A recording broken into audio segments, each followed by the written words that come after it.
morning, people. Morning. Happy new week. It is Monday, the 19th of February. Welcome to TDA, the day after. Your favorite news platform and the home of popular culture as defined by the culture. Mic not on. Oh. You always remind me of Ross every time you do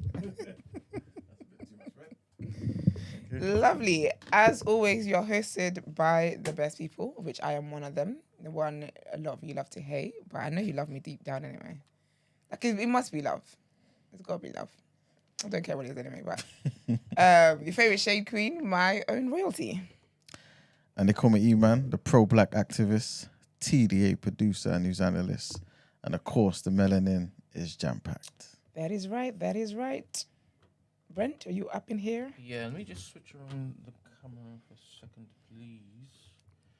Because this is going to do my head in. Whose camera? No.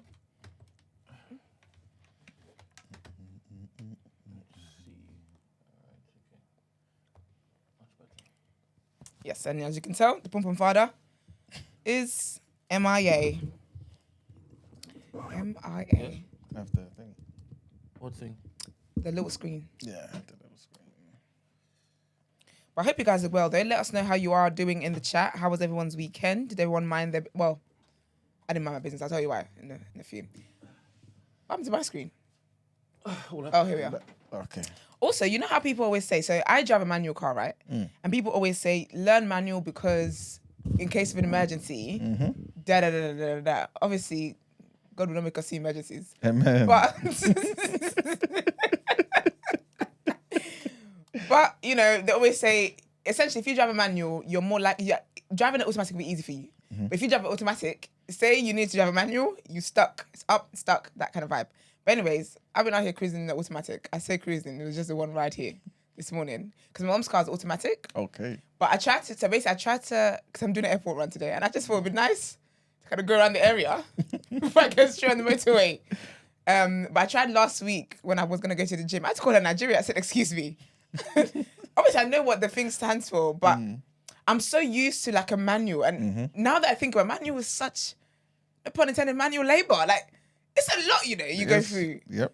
But even though I really like it, and I'm able to like maneuver, because my car is small, I'm, you know, in and out of corners. I'm so great at it. And my mom's car is like, is bigger than mine.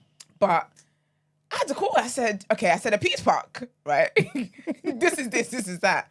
And I was like, why is your brake so like intense? Because obviously with a manual, when I'm braking, at some point I get the clutch, Yeah. So I didn't realize my foot was heavy. Until I was in automatic car, I was going to fly through the screen. I was so heavy-footed. I was like, oh. So, and I kept, it felt like I was stalling in the automatic. And I was like, this is so embarrassing because technically I can't stall, but I'm moving like somebody that's stalling. Yeah. Because I'm like, stop. But driving today was a lot smoother. It's actually a lot easier. I did say my next car is going to be automatic because why is people suffering like that? Yeah, it's true. But I actually like it. But you can got quickly there because it speeds up very quickly. Like on a manual, I know that I'm going to third gear. Yeah. So I'm in my 30s. Yeah. This one, you put your foot on there. Ciao. Anyway, I hope I haven't got a ticket because she's going to have to pay for it. Sorry, but I can't be doing a favour. I'm paying for tickets. Yes, I got them, but still. But yeah, it was actually interesting. I thought, okay, I guess this is one of the days we were talking about in terms of if you have to find yourself in a position where you have to. This is it. Well, find myself in a position and it's great. So, and if you was a driver of automatic and you had to use the manual now, I would have been able to pick her up either way. So do you get what I mean? But yeah, learn manual. I do think learning manual actually teaches you more how to drive and it builds more character. Yeah. I feel like automatic is a cheat code. And then people try to say, oh, I passed first time. Yeah. It's Mario Kart, of course. If you didn't pass first time, I'd be very shy for you. Of course, you should have passed first time. You start and go. Yeah, 100%. But yeah, it was fun though. How are you guys though? Yeah, I can't complain, man. Love that. I injured my back. Huh? What happened to your back? I injured it, you know. Oh no. I think I just slept wrong or something. Oh, that's the worst. And then you know them massage machine thing, the balls that go around. Yeah. So I was using that yesterday. And you know, sometimes you may use it a bit too much. Those things, it's an extreme sport sometimes because it's sometimes hurt me. Yeah. So right now my back is very bruised and tender. Not very bruised. This is my Ebuni. Ebuni don't slap like that no more, you know. You don't think so? I think it's been watered down because back in the good old days, Rob was like Rob. That's true. Rob. That is true. Yeah. Rob was Rob. You sniff that thing, your eyes are watering, like you're done. Yeah, it's true. And then Ebuni was like another level of Rob. It's like, how could there even be another level to this? Yep. But now Ebuni gives Rob vibes. Because when I have a cold, I'm able to rub Ebuni on my chest. Back in the days, yeah, it's true. There's no way. Even rub on your chest was a bit. But even now, the rub is finished. Rub is finished. I don't even use rub anymore because it's so useless now. I don't even use it anymore. I just go straight for Ebuni. It's basically the menthol balm thing. It's like a deep heat. Yeah. Whereas the Nigerian version is really deliver your sins, boy. It's really good. Well, used to be able to now. It enables you. It's a whole mess. Brent, how are you, sir? I'm alright. Morning. How are the people in the chat? They're good. Good morning, Chijoke. Good morning, Josie. Good morning, Charles. Good morning, Brian. Good morning, Everest. Good morning, Victoria. Good morning, Philly. As in Vic? Yes, Vicky. Morning, Vic. Oh, crap. So dramatic.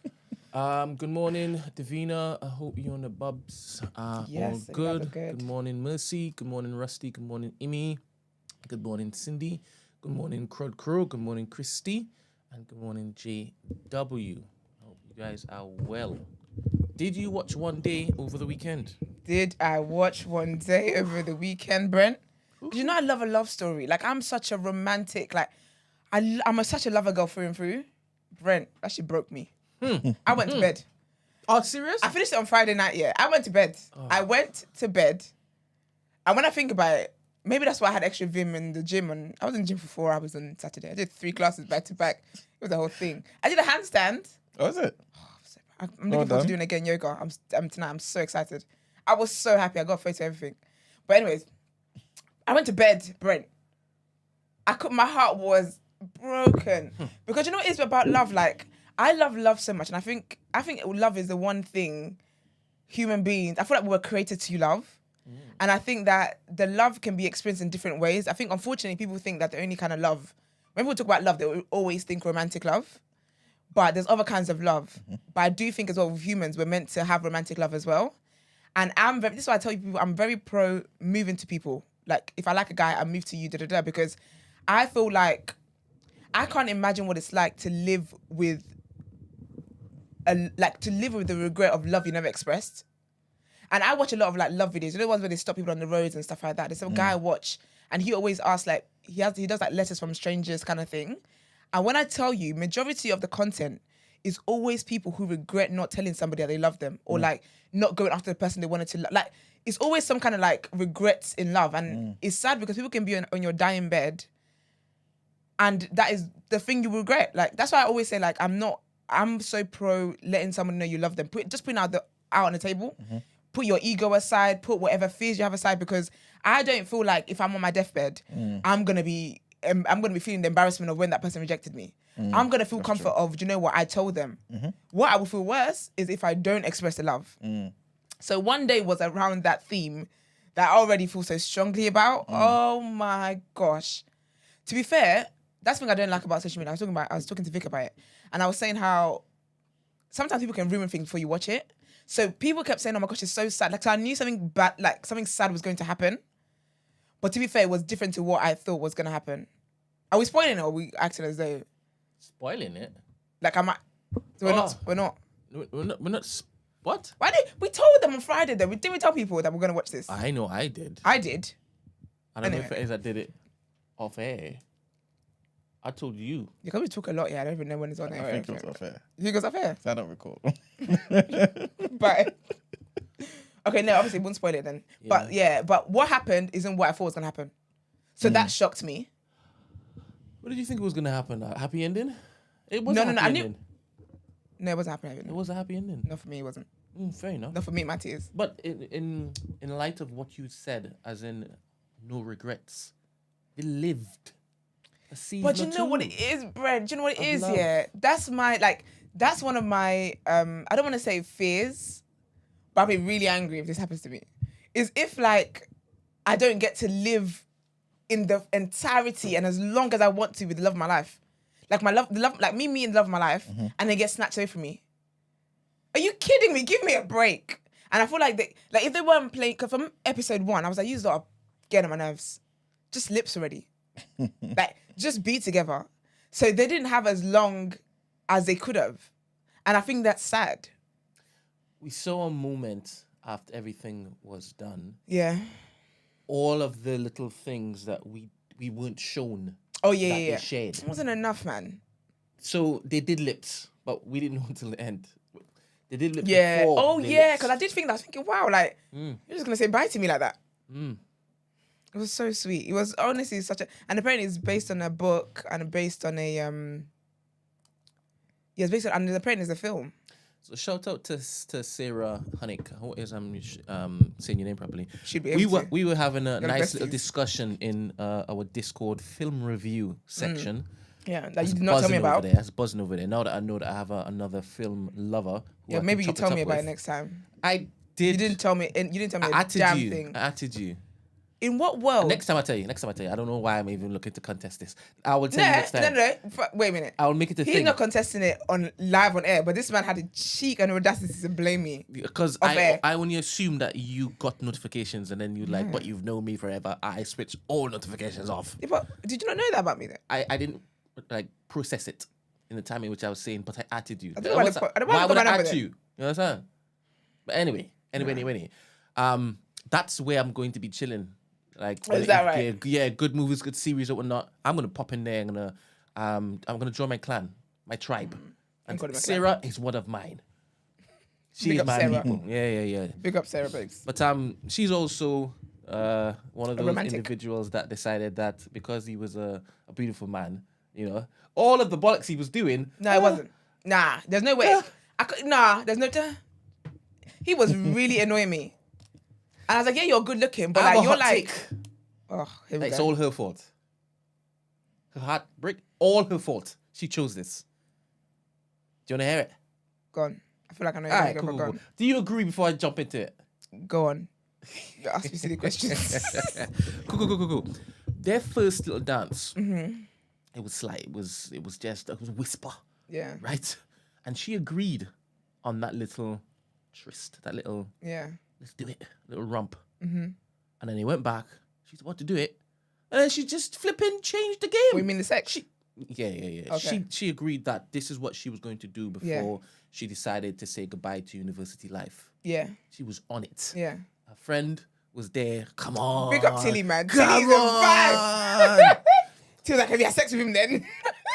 I love her. If you actually said you're going to do it, go through with it. Only because I'm not. This isn't from the framing of I changed my mind, so you can't. That's not. No. Yeah, okay, yeah. But you're saying like you wanted to live, so live. Do you understand? And don't look to now judge him because he was on the same wave as you. Yeah, but he was dying for it though. Calm down a little. But that's all he knows, right? Yeah, but okay, calm down. And he did. Right? He had no choice. And I guess some people would say that's when it is that he first realized that she was special. Right? Yeah. But he didn't know it yet. You know how special. No, he knew, man. That's what Sarah was saying. He knew because he was looking back. So when they met in the dance, I feel like he felt it before she did. Because one could argue he's a popular guy. I want to hear everything you're saying, but let me just finish my take first. Oh, yeah, go on. So, I'm there thinking, all right, cool. You're all about this whole let it be of substance. Yeah. Do you understand? Cool, I hear that. But then you've gone to let Charlie Chadwick finger you in that 60s van. In that minivan. Do you understand? What's coming into you? So you might as well just giving it to Dexter. Yeah, but you know what is? But you know when? Nah, man. Because if it's a guy you really like, man, it's different, man. You can't. Let's talk about that because I could talk on that. He could be brought into the conversation on that. Yeah, I feel this thing where is that you hold back your most precious. Because I love you. But you I know what. I know, man. You've given the jewels to everybody else. I don't want them. Can you imagine They're not who I want. math? They're not who I want to be. Can you imagine the math? It's sick maths. This is further maths, right? This is proper maths. If there's somebody that I don't really like and having sex with them is not going to mean a thing to me, then fair. It's an itch. You scratch it. Thank you very much. All positions, Emmanuel. Calm down. All positions. Calm down. William mouth. All everything. All right. Forbid. Everything. But this guy. No. Wait a minute. But if it's somebody that you know, like what you want with them, you want more substance with them. You want to know them deeper. You want sex blurs things. Like sex blurs it blurs things. The smoke is it's a whole thing. Do you get me? So I feel like I get it because this is someone that I want more substance with. So I want to get to know you. I don't want it to be a wham bam one time thing and then there's nothing there. I actually want to get to know you. I care about your well-being. I care about what you're doing in life. I want to invest more into this. You will get it, but I want to invest more into this than it just being a surface level thing. Because sex can be a surface level thing. So with someone that I actually like, I don't want it to be a surface level thing. I don't want this to just happen and then we're just like, I lose you kind of thing. I want there to be something more. I think it means more when it's like that, boy. Fair enough. Obviously, you don't apply that particular level of thinking in your current day. You're just a virgin, obviously. Obviously. All right, cool. So we got members of my church watching. Carry on. And don't clip this out. That stupid clip you put out. Anyway, carry on. But I have help now. I can't take credit for any of the is that laughs right? or giggles that anybody has anymore. I thought even if it's me that does it, I can't. So I now have a Patsy. You're the same people. Shout out Babiel. So it was very, very gripping, very, very moving. Right? Very, man. What was your favorite part? My favorite part. What was my favorite part? Did you have empathy for him? Yes. Because he broke my heart. Just everything. Because I feel like he just hasn't. Actually, so I felt at one point she was a villain to me. Cause like, you're so rude.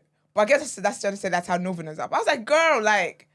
But it was giving me that whole thing about like act mean to keep them keen kind of thing. And I was like, grow up, being mean to this man that you know you love kind of thing.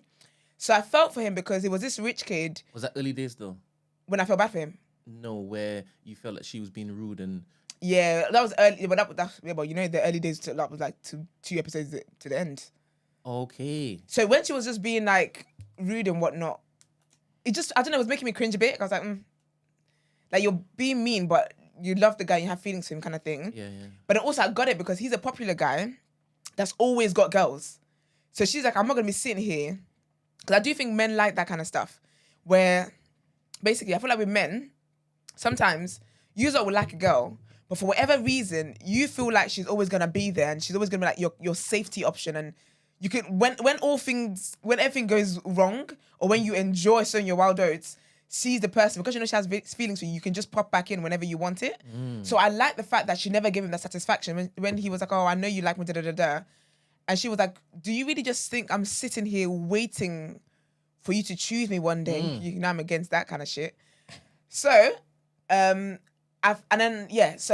got where she was coming from in that regard, but I felt for him because he was just like a spoiled brat. But I think also as well, people's impression of him, it was like a self-fulfilling prophecy, where he's this rich kid and got all these opportunities available to him, blah, blah, blah, but then he's just squandering it. I thought that man has a drinking problem. And I thought he was going to be the one, what happened to the other person? His mum? I thought that was what was going to happen to him because I said, your story is about to be bad kind of thing. So I felt for him, and then it just felt like he had losses throughout his life. So I empathized with him. Explain the losses. So I feel like he didn't really know himself. You know, I'm very pro people knowing themselves, right? And I feel like people have this idea of him that he's just this spoiled brat, this rich kid, and he has no talent and da-da-da-da. And that's, I feel like the self-fulfilling prophecy came into it because it's a thing where he knows what he wants to do. He enjoys what he does. But because of, like, he cares so much about other people's perception of him that it then sabotages what he's actually doing, that he actually enjoys and actually can do, if that makes sense. And it just felt like a failure. And then that happened, and then his wife, and then I was just like, bro, and then his child, and then the whole wife situation. I was like, give the guy a break. So I felt for him, like, bad. I would even say I felt bad, worse for him than I did for her. Because she was handling it. But I knew that everything that he was doing, all his coping mechanisms was a cry for help. Like, I saw him as someone who's crying out for help from the first episode. Interesting. And from the first episode, why did you see it as a cry for help? I'm just talking about the first introduction to her. Oh yeah. Then the went back to the house. Is this when it is you're seeing a cry for help? When did you see a cry for help? When did it kick in? When you say the first episode? Yeah, first episode. So when he saw her in the club, and he was looking at her, and I was like, ordinarily, a guy that's like good looking like you and da-da-da, in an ideal world, you should just go for what it is that you want. But you're not doing that. So it kind of gave the thing of like, either it's like you're questioning whether she'll be interested in you. What club are you talking about? When they went, that not club, but the dancing scene, when the opening scene, where they bumped into each other. Oh. It's like, oh, sorry. They were like in the courtyard of the the courtyard, that's actually what, yeah, there. So the way he was looking at her, like with this longing, and I think he's also got like this kind of sadness in his eyes. Okay. So that bewitched you? No, it didn't bewitch me. I just... Because every single expression that he basically had, whether it was obvious or the intrusive thought, it was just present on his face. Yeah, he was just sad. He was just like a sad man. It was just sad. I don't know if it is he was sad in the first episode. I mean, he wanted to... But that's when the people... No, but listen, it's a gift God gave me. No, it is though. It actually is. Because you can be in my presence. You can be all happy as Larry and be the loudest in the room and be so fun and whatever. And I can see the sadness in you. And I can see that you're overcompensating for the sadness that you're feeling or whatever emotion you're feeling. So what was he sad about in the first episode? I feel like it's just his life in general, in terms of like not knowing what it is that you want to do, not knowing, like feel like you have no direction necessarily. Like you're this cool guy in school and whatnot. But then, and the cool guys are that everyone would expect they're going to be the most successful ones.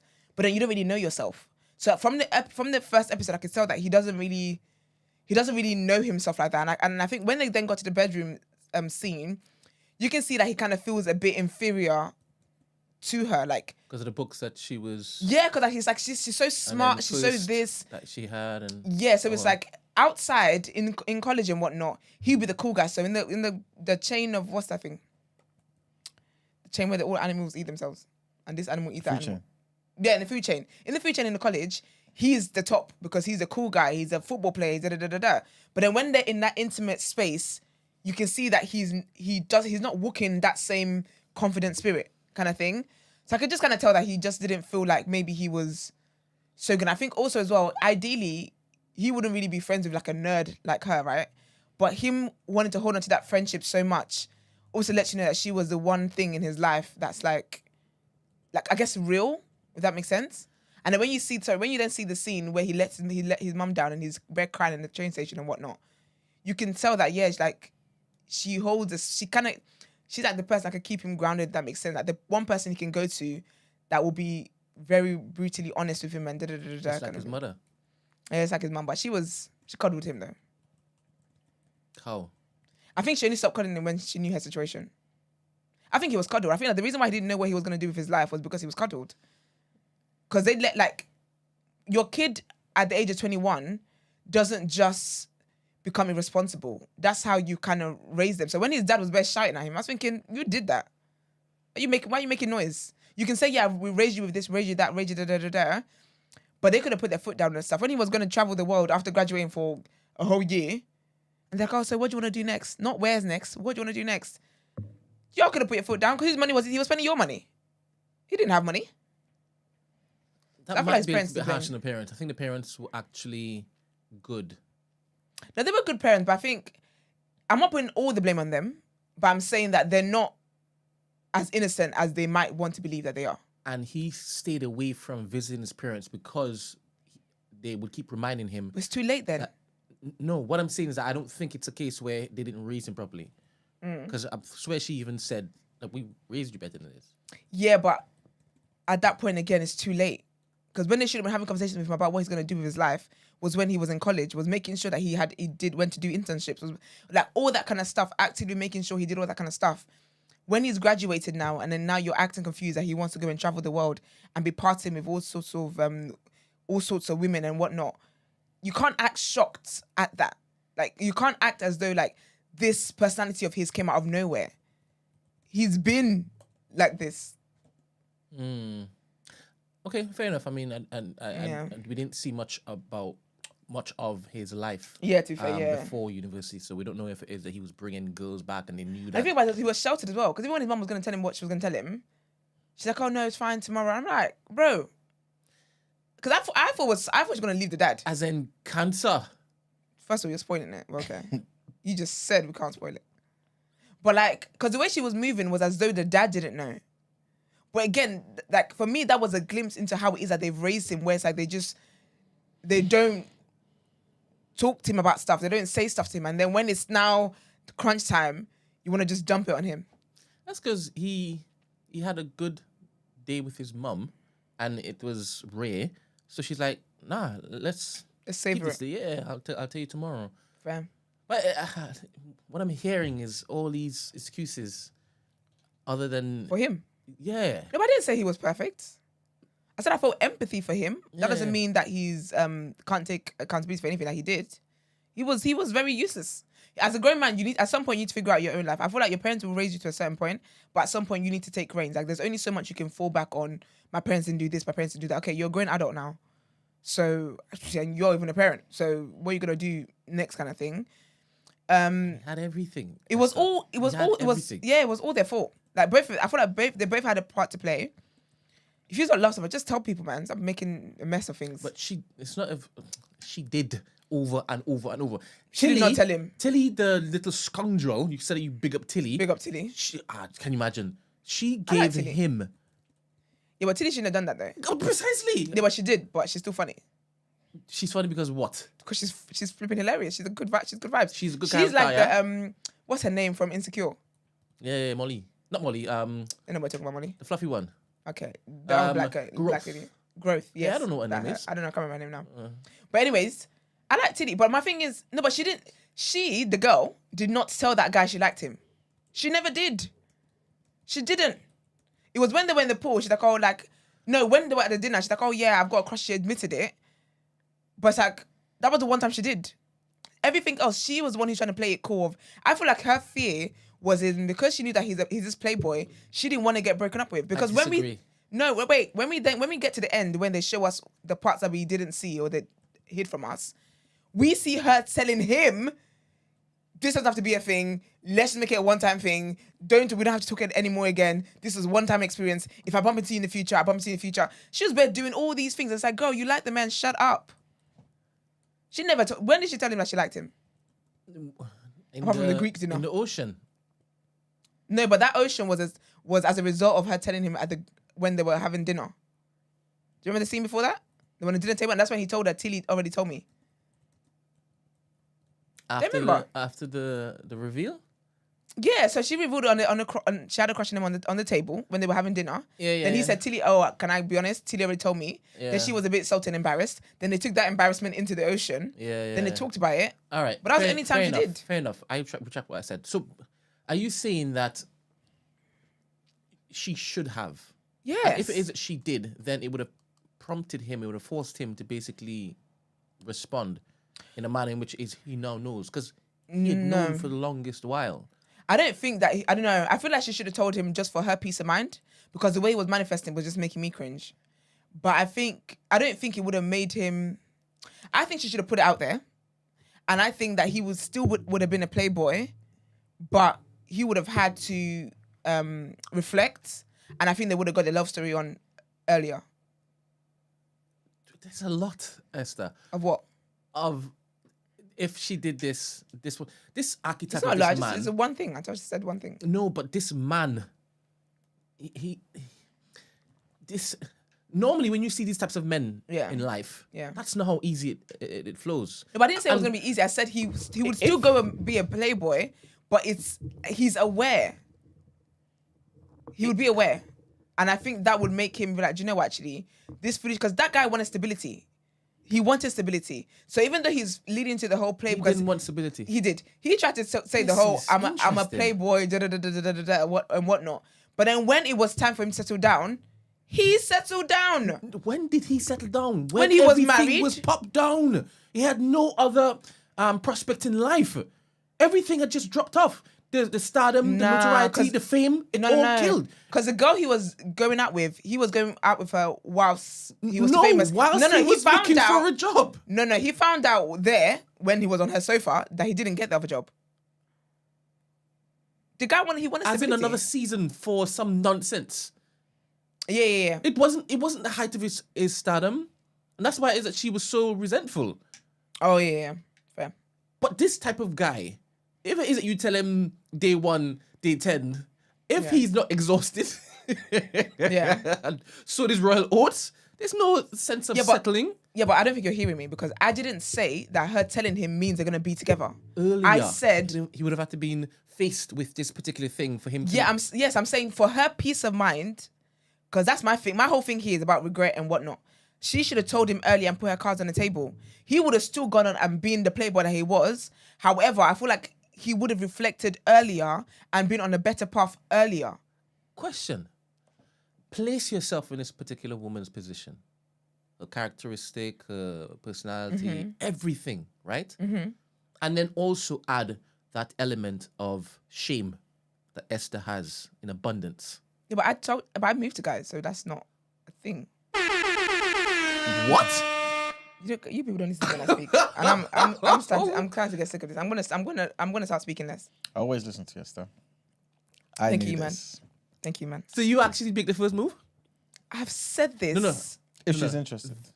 Thank you very much. He definitely does listen. When was the last time you made the first move? The last person I dated. Who do you think made the move? Serious. If I see a man that I want, I am gonna go and make it be known. I'm very pro. I started this whole review saying I'm very pro move to people you like. I don't believe in. Obviously, it's nice if a guy likes me and whatnot. But the way where my mindset is that if I only ever wait to for guys to move to me, I'm only ever gonna be with guys who like me and that I may not necessarily like. So if I move to guys, I am 100% with somebody that I like, and the guys that I've been most committed to are the guys that I made the move to because I wanted them. Is it you're moving? Is it putting yourself in the shop window? No, I'm not like parading like a peacock. So what is your moving look like? Obviously I'm not gonna drop game, but I'm letting you know where I stand. Well, basically talking, not just I'm talking to you and I'm letting you know that I'm interested in getting to know you. Yeah, I'm not winking and all that kind of crap. Looking like you got Tourette's. I'm letting you know, hello, sir.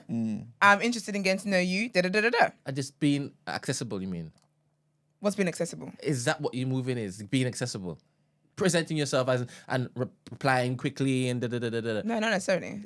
Is it like, take 2 to 3 working days. I like you. And I want you. I said, I like you and I want you. Wait. I said, I'm moving to that. I just say I'm dying for it. I said, sir, excuse me. Because obviously, in my head, certain women, they have a particular idea as to what moving to a guy looks like. And it's not what another woman who is saying, hey, I like you. No, but I'm not. You. No, but I don't know if I like you. Because I wanted to get to know you. To know if I like you. So is that what you say? I want to get to know you. I don't say I want to get to know you. That sounds a bit much. I just moved to them. I moved to them in a way that they know they're being moved to. And they know that I'm interested in them. And now here we go. Give me an example. I'm not giving you an example. But this is why... I've told you what I've told you. My brain can't and it function. Works. Yeah, because you're not used to it. Hearing something I understand. This is why I ask the questions. I'm not looking to basically put you in the hot seat. No, my seat is very cool. I just haven't heard anything yet where I'm convinced. In fact, let me stop there because it sounds as though I'm going to continue. No, because it's no. Do you know what it sounds like? No. It sounds like, why would I care that you are convinced I'm doing something that I know I'm doing? No, it's only because we're having a conversation, isn't it? It's only because we're in this conversation right now. I've told you what it is that I do. Right? And I've even let you know from the other guy's perspective, they have been aware that I am showing interest in them. And we've gone on to date. Right? For example? So, no, don't finish my sentences. I'll finish them. So, if that's not enough for you, I can't help you with that. If it's not obvious to them, you can't help them. No, I'm saying what I've already said. It's for you, Brent. Yeah, I hear you. So I can't help you with that. I hear you. That's a you problem, sadly. I hear you. Iman, give me an example of a woman who has approached you where it's blatantly obvious that she has made move. Obviously, track back, way back, obviously. Yeah. Obviously. But after a certain day, I don't remember the past like that. Yeah, obviously. I mean? It's very not necessary. Yeah. I'm trying to remember. Probably just like normal conversation. What is that? This is why I'm in this grey area. I don't understand what you're saying. I don't know why you're in a grey area because you know your situation. So, so my lips are a bit dry. So, because you wanna act a damn fool on a Monday morning. see what you made me do. Anyway. I love the show. I love the series. People, you need to watch it. It's amazing. And in the future, I beg you, if it is that we recommend something, that means I'm going to be opening up. Talk about it. Yeah, a little review sesh. Just kidding me. You're not telling people, you're telling me. And that's very cheeky. He's out here trying to address the public, addressing me. At me next time. I had a whole host of questions to basically ask. Innit? I made a topic of the day plan for all of this, but I think it will be unfair because we will be spoiling left, right, and center, innit? Yeah. So maybe we gotta give people time then if they wanna watch it. But it's actually really good. I think it's like 14 episodes. Yeah. And I was asked if I got used to her face. I didn't. Who the hell asked that? It's important. Used to her face? How? What's wrong with her face? That's so interesting. This is why this is why discussions about this will be amazing because different people see it differently. Do you understand? I'm actually annoyed I missed that discussion. I don't know why you did not text me. Like, I don't understand. Anyway. I didn't get used to her face. I'm not really partial to her type anyway. But I'm here for it. Like, I was like, oh, look, like it's diversity. I did say that this would probably increase the amount of browns looking for Asian. Oh, okay. Yeah. Upper class gentlemen. Is there any like pictures we can see? But they of get these that people? Yeah. Oh, you can get the cast up. If you don't mind. Yeah, sure. And whilst Brent's doing that, I thought I heard you said it's 13 to 14 episodes. Yeah. So this is like a series. With 20 series, minutes, 25 minutes each way. Okay. I was scared, man. Yeah. Definitely not an hour though. Nah, it's not an hour each way. I remember. Did you watch it sped up? Did I watch it sped up? No, it's on Netflix. Netflix can't you do can that. increase the speed. On Netflix? I don't know. If you don't know, then I didn't know that. I didn't know that. Oh, there was a different version of... Oh, it's 2011. There was original one where it was just an all-white cast. Oh, that's the film, right? No, I'm just looking at to find a picture, and I'm seeing that there was a earlier one. Wait a minute. This earlier one was with the wavy white. Let me show you. One of the wavy whites. You know what I'm talking about. Look. Anne Hathaway. I love her. Yeah, this makes more sense. Okay. As in, I'm gonna watch that then. As in for the upper class guy to be I'm gonna watch interested. it. I love her. Absolutely adore her. Yeah, but she's an elite white woman. This is if we can blow it up. This is the main two. Look at that handsome white man. She's alright. And I couldn't get used to her. Yeah. Because that's not my type, innit? But I've got Asian friends, so I was used to that from opening. Anyway, it was beautiful nonetheless. It was, man. And I was still on her side, kind of mostly. Even though she kind of... I was so disappointed in that hippies van scene. I was so disappointed. I was so Hey, do you know what it was so mad as well? It's like her selection of men was piss poor. Because her husband... I couldn't last a 2-minute date with that guy. Her husband. She got married? Yes, that little short guy. I was out here reading her diaries and shit. She got married? They got married. Really? Yes. When? They didn't show her wedding, but they basically bought a house together. And then when they were breaking up, having that big argument, she was like, "Oh, I only got in this or stayed or something like that." They're married, basically. You can't just say that and not show evidence. I didn't see any evidence of. What do you want, a director's cut? What kind of evidence do you want me to show you now?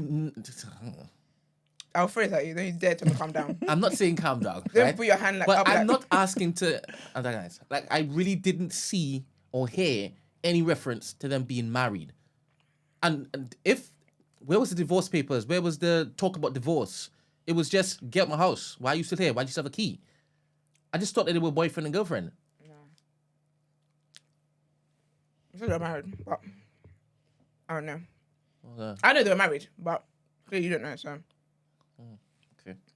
Fair enough. But his selection of men was his poor man. He was annoying. They were not cute. Far past annoying. That little man. And then she said that she never loved him. Yeah, she didn't love him. Yeah, she said she never loved him. I can understand why. But to marry a man you never loved, and then you holding that particular type of... So to marry a man you never loved? Substance, man. They're probably in loveless marriages. No, don't say that. It may now be loveless, but to just... Are you talking about arranged marriage? No, no. Arranged marriage, you still get to choose. Forced marriage, when you don't get to choose. But no, a lot of people are in marriages with people that don't really love like that. It's just their means to an end. Yeah, do you really know that? No, I do. But so I'm not shocked by her. In my head, the majority of them aren't like that. They think that they're in love, so they get married. It's not just a convenience thing. No, because people have different girls they want to meet, innit? So some people... But for her, where she has her particular standards, I didn't think that she would get married. She gave the reason why, though. She said it. When they were break, she said why she did. I can't remember what it was, but she did say why she just went through with it. He was annoying, man. When he was all crying and shouting down the place, I said, shut up. Make a noise in my house like that. Because I don't want to be with you. He's like, oh, tell me. Whenever people do stuff like that, I'm like, calm down. You don't want to know the truth, bro. He's like, oh, tell me why. Tell me why. There's someone else. Tell me why. And then she was like, okay, I'm sleeping with the principal. He's like, if you're going to lie and insult me. I said, oh, look, that's why you're in the position you're in. That's why you're destined to get got. This is why I don't understand, because she would give it up to the principal. The principal was barely looking at that guy, though. He had a whole wife. Yeah. So principles and ethics and morals all out the window, right? But yet you're judging this guy who's living his life. Dexter. Even his name's annoying, you know. Dexter. Who the hell's called Dexter? In 2024. But it's different, man. How did she judge Dexter like that? I feel they casted this because of Riverman and her wife. His wife. Well, this segment's done. Her husband, sorry. We're talking about the other lady, we're not talking about her. Because I'm just done. Because this is good old Britain, right? I think maybe she... Britain of the future. But I feel like she must be a producer or something, isn't it? No, that's why she casted herself. She casted herself. Not necessarily, but I think she was great for it. Yes, I think it was nice to show people from two different worlds. Just couldn't get used to her face. No, because if it's a rich white guy and a poor white girl, we see that story all the time, man. No one cares about that. But it was interesting seeing like an intelligent Asian girl who's poor and a rich white guy who's dumb. I mean, she called his dad a fascist. I was like, okay, girl, you by yourself. Yeah, but the parents are cool, man. They loved her. Yeah, because she brought him stability. All right, people watch it. Yeah. We can talk about the TikTok auntie. Next thing we saw was this madman. Legion. It's so weird that she just it rolls off her tongue. No, but it's perfect. She didn't even slip though. When she said it, basically, when she said Legion, I said, I showed before Mark chapter 5. There's someone in the comments was like, Legion as in Mark 5. Which she said, yes. Yes, demon. But I started hearing the story. Very fitting. This woman, in America. Basically, she meets a guy. She matches with him on 2 separate sites. Okay. Let's say his name is Matthew. Mm-hmm. On one of them, his name is Matthew. Another one is like Matt. Mm-hmm. Cool, whatever. They're meant to go on a date, whatnot, meet halfway, that kind of stuff. On the way to the date, her tire blows up. Mm-hmm. Her tire pops. She calls him, she's like, oh, da-da-da. What she should have done was call Jesus first. To find out why her tire popped on her way to a date she was looking forward to. Calls the guy's like, oh, basically, he's like, oh, where are you? I'll come and meet you, drop your location. So she's thinking, oh, a gentleman. He comes, pays for a new tire, makes sure she's all well sorts that out. You know, women, we love a guy who can work with his hands. We know in this day of tech and whatnot, I still like a guy that can change the light bulb. Cool. She's thinking, oh, this is a good guy. This is 2020, right? Whatever. So she's like, okay, cool. They've gone on a date. It was a lovely date. They talk about their ex. She talked about her ex. Women never tell men about your exes. They are only gauging how far they can get with you. What they're doing is measuring level of stupidity. Stop telling men about your exes. Anyways, they talk about that. He talks about how he was previously married, but basically the woman was cheating on him. He walked in on her, cheating on him and whatnot. They haven't got kids together. They've got 2 stepkids, but he's very close to the stepkids and whatnot. So he's still kind of in their lives and speaks that kind of stuff, whatever. Cool. Let me speed this up. That kind of conversation, sorry. And then it was like, it was at the time after they were going to lockdown, they decided they're going to quarantine together. Okay. It's like, what, after 2.5 weeks? So stupid like that. They're going to quarantine together. But it's all right, because it's last time you get out of my house, isn't it? Cool. They start quarantining together, whatever. Every morning, she hears him talk to his brother. He says he's got like 4 siblings. He's got 2 brothers and 2 sisters. She hears him talking to his brother every single morning. Even be like, oh, John says hi. She's like, oh, hi, John. He's like, oh, he said you're like, every morning he talks to his brother and whatnot, right? Cool. He also said that he was an ex-retired football... He was an athlete, basically. Okay. He's got this money. He showed like pictures of his bank statements. That had like grands and grands, and he also got an offshore account. When she's like, why would you need an offshore account? He's like, everyone knows about the tax. Like, so he makes it seem like she's dumb for asking about offshore account. He's like, basically, before he moved from California, he wants to buy a house, but he was like, this relationship is getting serious. At this point, we're like Mum said, relationship is getting serious. The way it's like, I feel like we should look for a house because I'm very intentional and I want to marry you. She's like, oh, this is great. It's funny because she says she's a Christian, yeah, and she's about, she feels away because she's living. Yeah, she was pregnant in like the first 2 months of them being together and whatnot. Sadly though, she lost the baby and whatnot. But I said, so your conviction is just like the light flashes whenever it wants to flash. Well, that's great, whatever. So she's like, they're gonna get married, cool, whatever. So they start looking at houses. They're going to house viewings and whatnot. Like very intentional stuff. He says that he's a VP of a department at his work, condiment.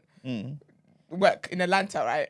So she's like, okay. Like, so he showed her his contract, his work contract, where they said this is what you're gonna get, the perks of it. You're gonna get a new car, Now they're going car shopping too, and the CEO said the budget is 90 grand. So they're going into houses.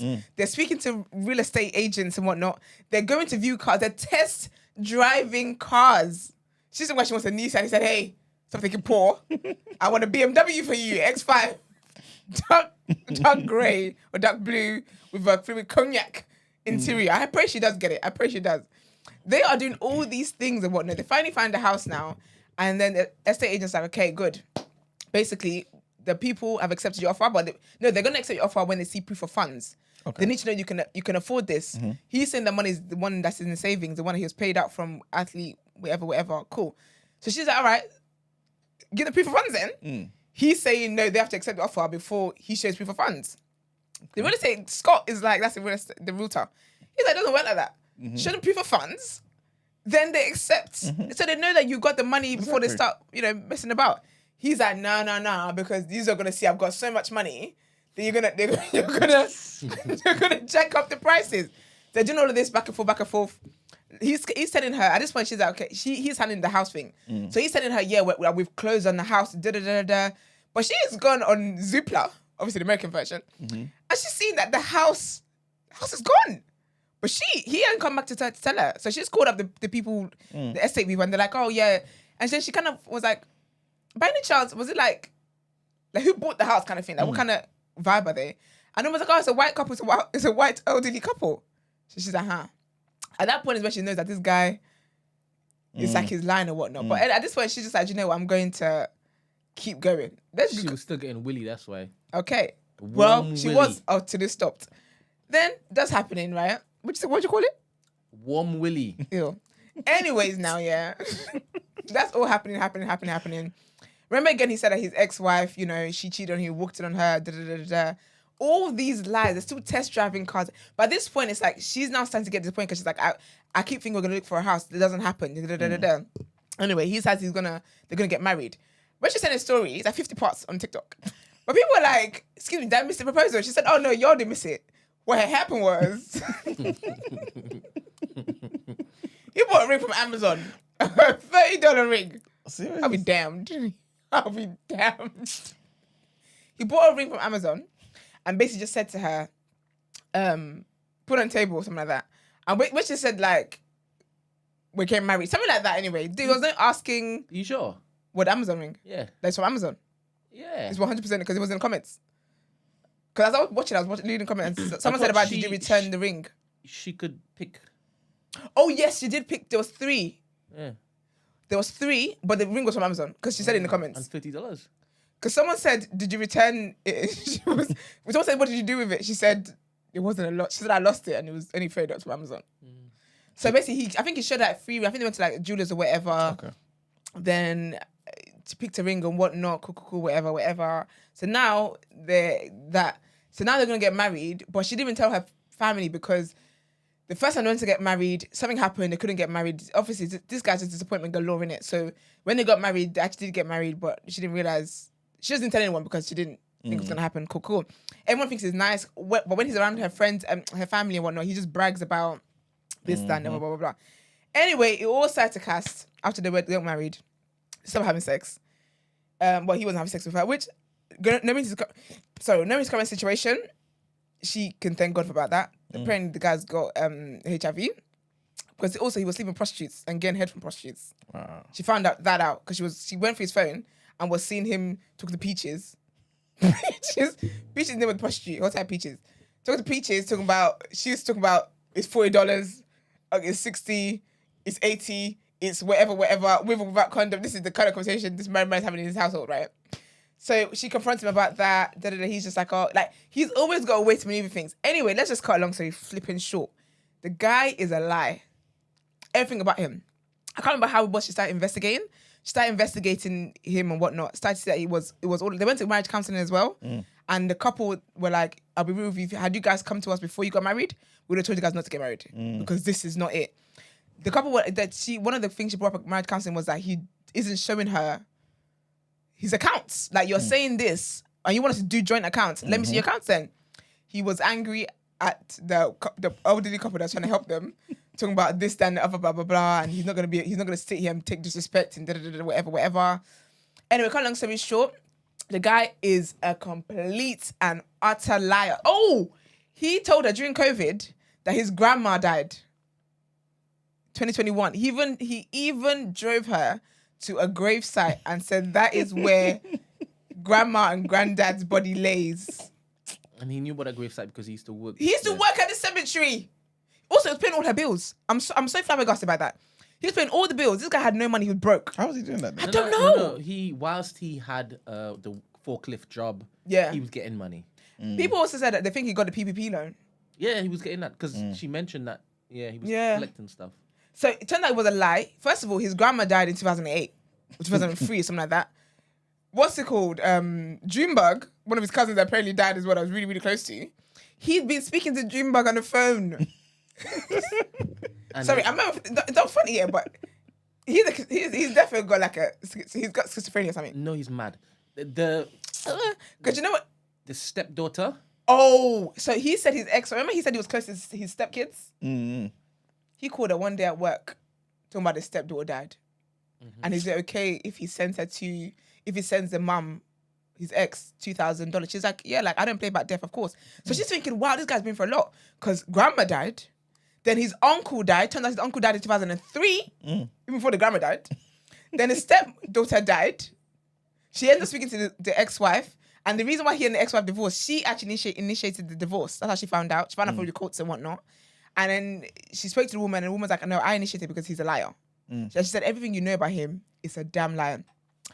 You know, he said he was on the phone every morning? Yeah. Every morning, E-man. There was nobody on the other line. There was nobody on the other side of the phone call. What about Junebug, though? Junebug died in 2003. So basically... I think there was. I don't think so. In his head. No, in his head, 100%. I don't think physically, in our realm, there was nobody there. Yeah. But then, what else was there? There was also... So yeah, they had died. The cemetery showed, obviously, yeah, like Brent said, it was some random people's. It wasn't his family. He said he had 2 brothers and 2 sisters. He ain't got no sisters. I think those are like girlfriends or something. He ain't got no sisters whatsoever. He even volunteered one of these sisters to go and help her when she had to go to she had to get surgery to get her fetus out and whatever when she lost a baby and whatnot. And then also he's got 2 brothers. He speaks to his older brother every single day, John. Every single day. When she finally got in contact with the real John, Chris, he said we haven't spoken since 2015. Since our mum's funeral. He's got a twin brother. He's got a twin. What? And the life in which it is life that he was basically telling her he had with the VP in the stand. Yeah. That was his twin's life. Wow. His twin is married in a beautiful house, is a VP of a company, has got nice car. So he was manifesting his twin's life for himself. Oh my God, I could not, I should just kept finding out more and more and more and worse. And it was just a whole thing. And then he was a criminal. And he said their dad was an ex-police officer. His dad was not. His dad was like a correction officer one time. And he said that he took him to a church. Talk about this is the church. His dad was a pastor in this church. His actual brother, when he spoke to the girl, was like, our dad couldn't be further from the Lord. Couldn't have been. The thing is, he was homeless when he met her for the first time. She didn't have a clue. He was moving. He's moving about in his mobile vehicle. Esther. Same. Do you know? Esther had to Google 3X. I didn't know what 3X was. As in the size. Oh, right. Oh, yeah. So basically it was. I was trying to picture what this guy looked like. It's like an XXXL. I could see what she looked like, right? He's a big guy. Well, I can see what she's not anymore. Obviously, men do this. this. He's got HIV, he's dying. Wait. Because I'm losing weight and whatnot. Wicked men do this, right? They're hearing the story. Obviously, women are connecting, and oh my goodness. And men are like, I ain't got no sympathy for this woman. Look how many red flags, even turned purple. You understand? So let me just see why it is that she stayed. Do you understand? Because obviously she was lonely. She said she was. Yeah, she said she was. And this she was waiting for her. This is something we need to talk about. We need to have it at the top. Is that right? I've been talking about this for the longest What some of your women do without knowing the ramifications of it is criminal, because it has not. And I thought that was sad because basically his real brother was like, you know what? David said so she speaks to one of his cousins, and she was like, he's been like this with the kid. She said that's why we don't mess with him in the family, because he's a liar. And it was so sad. But then the brother was like to her, like, basically everything you've learned about him is a lie. But he said he's one of the people you just have to forget you ever met him. But she was like, it's not what I can't.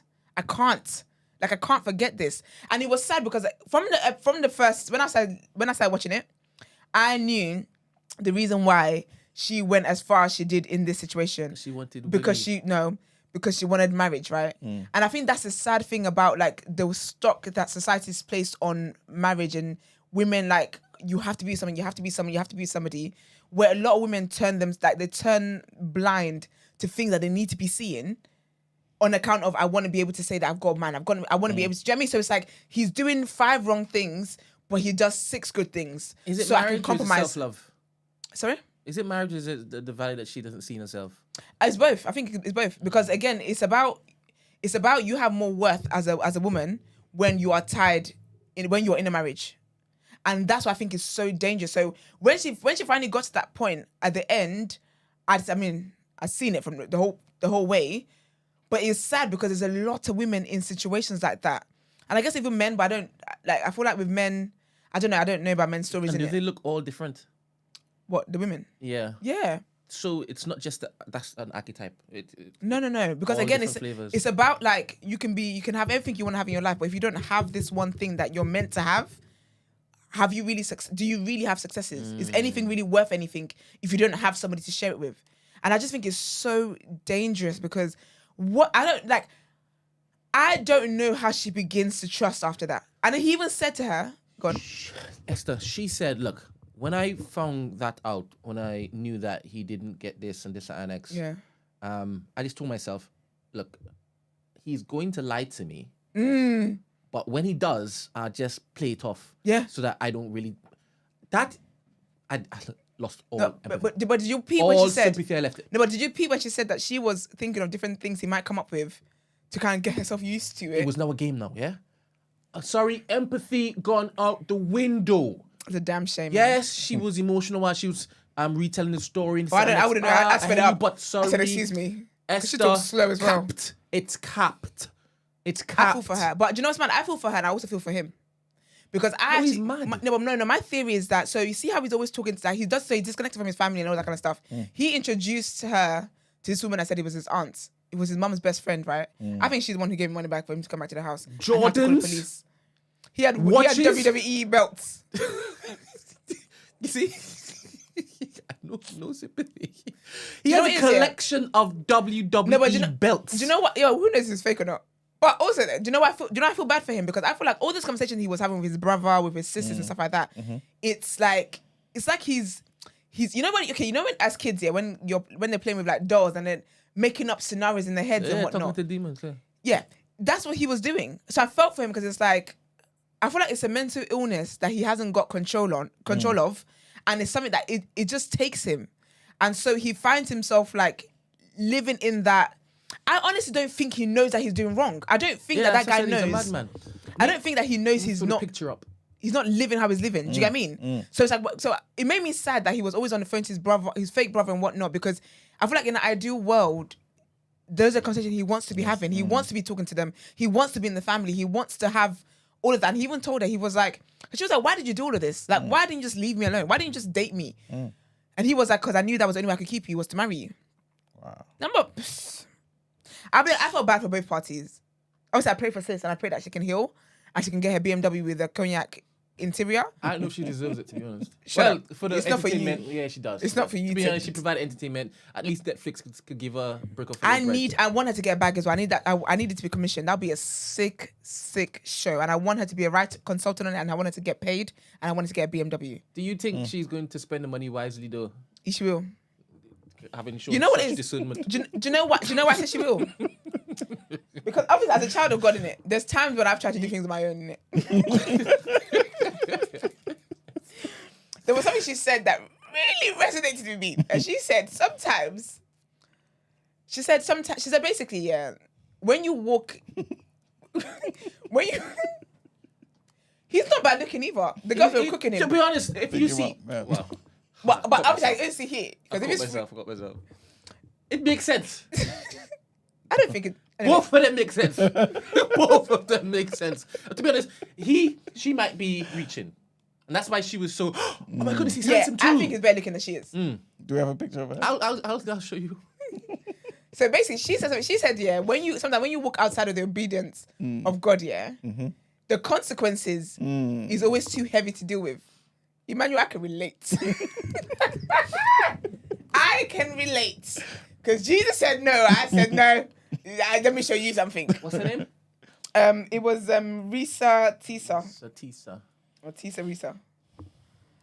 Do you get what I mean? So sad, when she said that, so that's why I don't think she's going to go to another situation. Because once bitten, twice shy, baby. Lord knows I'm shy. So I don't think she's going to make the same mistake again. But I don't know how she can start to trust again.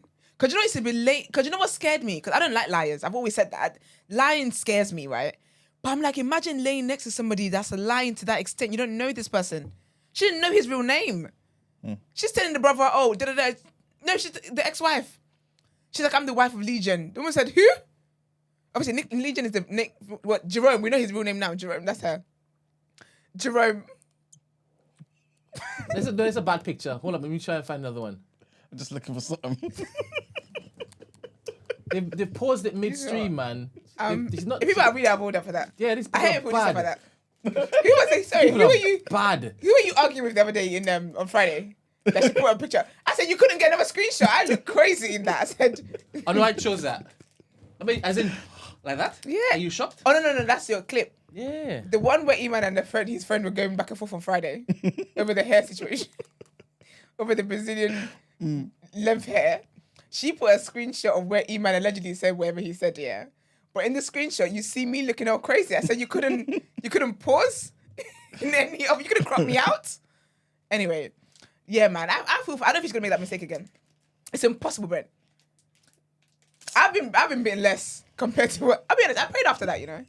I'm not being funny. I told Sarah, big up Sarah Velli. Big up Sarah. We had a chat about it after. There are two Sarahs now, to be honest. Sarah Velli, I made it clear. No, Sarah is in my life talking about film That's reviews. your Sarah. There are two Sarahs in my life now. Well, you're a prick. And I said, I honestly prayed after that. I said, wow, some of you are going through it. All for this love, all for this husband. Sad, man. It was actually sad. Because she was just like, I just wanted to, she was like, you always hear those stories about women who have like gone through a lot in life and blah, blah, blah, blah. And then they meet this man and it's like, it's finally my turn. I just wanted it to be my turn. I said, I'll take by it. It's such a shame, man. But love to sis, man. I sent a little prayer in the comments, man. It was horrible, man. I just felt like, wow. That story, honestly, if you're interested, let me get her actual page up.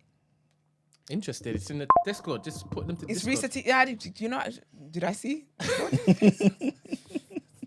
It's Risa Tisa, man. It's honestly like, it was... Watch on 2x2 speed. She talks it slow as well. She's like, oh, I know some of you are complaining about how slow I talk, but that's just how I am. People are so mean. And you know, that's the thing about providing entertainment. People found him, which I thought was very unsafe. Because again, we don't know what this guy is capable of.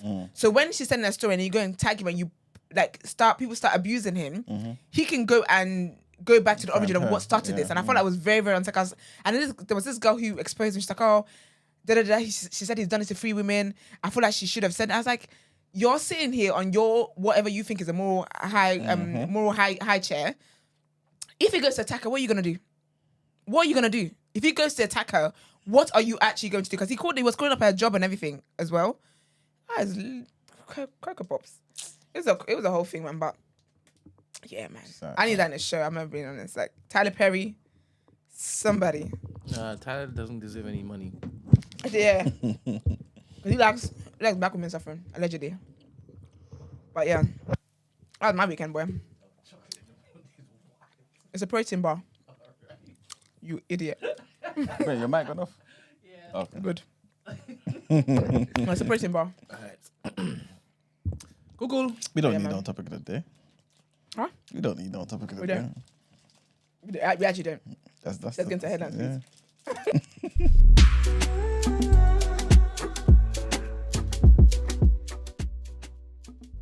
Well, hopefully. Why am I chewing like that?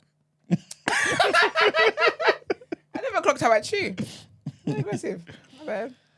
All right. So, first headline. You guys heard about this Russian guy, innit? No. Over the weekend? Okay, well, I'm going to let you know. I told you I was watching over the weekend. The Heartbreaking Women.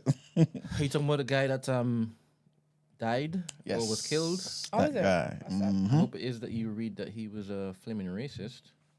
Oh, well, I don't think that's in the headline. Yeah, the West is pushing a particular narrative to make Putin look a particular way, but he was proper skinhead, far right type of this, that, and the next. So, what are you saying? Putin did a good thing? Or? To be honest, for humanity, 100%. All right, then. Well, let's hear about this racist. So, apparently, Russia's most significant opposition leader for the past decade, Alexei Navalny, has died in an Arctic Circle jail. That's according to the prison service, right? He was President Vladimir Putin's most blatant critic and was serving 19 years on extremism charges that were widely seen as politically motivated. Lord David Cameron has said that there will be consequences for the death of Mr. Navalny after Russia was initially accused of hiding the body. Navalny's wife has accused Vladimir Putin of murdering her husband and stated that Putin believes he is untouchable. An independent Russian newspaper cited an anonymous source yesterday claiming that Mr. Navalny's body had been delivered to, I'm going to butcher this, Salakhard District Clinical Hospital. Oh, good. And the paramedic said that the body was bruised. The death has sparked protests and gatherings around the world, and Navalny's team also believed that he was murdered on the orders of President Putin. Obviously, I guess we'll find out more information as time progresses. Next headline takes us to America, where Donald Trump has been ordered to pay more than $350 million, and with interest, he and his co-defendants will need to cough up more than £450 million in total. Can you imagine? The bombshell ruling from Justice Arthur Engoron comes after a civil trial in New York that was filed that was filled with drama. Trump and his lawyers repeatedly clashed with the judge, both inside and outside of the courtroom. The saga has ended with just as much drama, with the judge deciding to hand out a stiff financial penalty and ban Donald Trump from serving as company director or from taking out loans from New York banks for the next 3 years. The ruling stems from fraudulent business practices used by the Trump organization to secure favorable loans. And our last headline, 12 people have been arrested at a pro-Palestine march in central London. The arrests were for a string of alleged offences, including inciting racial hatred, suspicion of support for a prescribed organisation in relation to a placard, and assaulting emergency workers. A pro-Palestinian car convoy was also stopped in Neasden, in northwest London. Police said in previous years that convoys have driven through areas with significant Jewish communities, causing fear for residents, so specialist traffic officers and a police helicopter closely monitored the scene. Among the speakers was a former Labour leader, Jeremy Corbyn, and Palestinian ambassador to the UK, Hussam Zomlot, who both called for justice for the Palestinian people. But the Met Police said that the overwhelming majority of people who took part were peaceful and acted lawfully. And that's it for the headlines. Oh, should I just go to the next headlines? Yeah. Let's do it.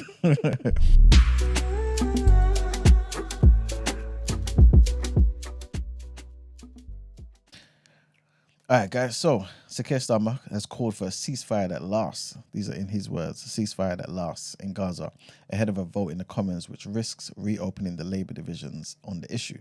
The Labour leader, fresh from an appearance at a gathering of top politicians in Germany, said every conversation there had focused on what could be done to end the crisis in the Middle East. He said, and these are his words, not just for now, not just for a pause, but permanently a ceasefire that lasts. That is what must happen now. The fighting must stop now. I wonder what's changed, man. A few months back, this guy was talking about Israel defending themselves. However, a Labour source suggested that this was not what Saka was endorsing, and his comments are set within the context of any ceasefire being lasting and sustainable and coming from both sides alongside the release of hostages. Saka's position on the war in the Middle East has caused a rift within Labour, as many MPs want him to explicitly back an immediate end to the fighting. Next headline takes us to Ghana, where X, formerly known as Twitter, has finally paid off the staff that it sacked in its African headquarters more than a year after they were laid off. This is according to the agency that represents them all. Most had only been in the job, based in Ghana's capital, Accra, for a few months when the social media platform fired them in November of 2022. Remember, we spoke about this when this happened. They had threatened to take X to court for failing to pay the redundancy money that they had been promised, and the company since then obviously didn't comment. But Elon Musk, who took over the company in 2022, embarked on a massive global cull of employees, sacking more than 6,000 people. He had said that he was losing more than $4 million, which is about £3.5 million a day. Agency 77, the company providing legal representation to the staff, said that it had been successful in its quest to get a redundancy settlement, and repatriation expenses for foreign staff, although it did not specify the amount of the payout. And our last headline takes us to Nigeria, where this is just a bit, not a strict headline, but just some information that that's kind of out there that people are kind of talking about. Basically, it's about Nigeria's about the currency crisis. Basically, Oh yeah. Do you know how much the rate is now? Stupid. Oh my I goodness. saw over the weekend. I could not believe it. Isn't like 2,000 naira now? It's mad. Almost. I couldn't believe it. It's mad. It's a joke. It's mad. Anywho, so as Nigeria's vice president cut the ribbon on Procter & Gamble's diaper production line in 2017, the $300 million facility near Lagos was hailed as a symbol of the country's economic ambitions, right? In December, P&G said it was leaving the West African state. In recent months, at least 3 other global conglomerates have announced that they're exiting Nigeria as well, which is, for those who don't know, the most populous nation in the country and the most populous nation in the continent and the second biggest economy. At the heart of the exodus is the scarcity of the dollars international businesses need to return earnings. The central bank has devalued the naira twice in the past 8 months and is still struggling to clear a backlog of demand for greenbacks companies required to pay debts and import raw materials. A near complete absence of a reliable electricity supply and congestion at Nigeria's ports are also compounding the discomfort, as you can imagine. The President, Bola Tinubu, has already introduced unpopular policies deemed necessary to revive the economy since taking office in May of last year. He must now convince businesses that he can staunch the leak of big-name multinationals from the country. So yeah, that's just something that I guess our people back home are dealing with. Hopefully they can do something, man. Hopefully, we'll see. Okay. I'll keep you guys updated, of course. And that's it for headlines. Time to pay the bills. All right, let's get into some word on road.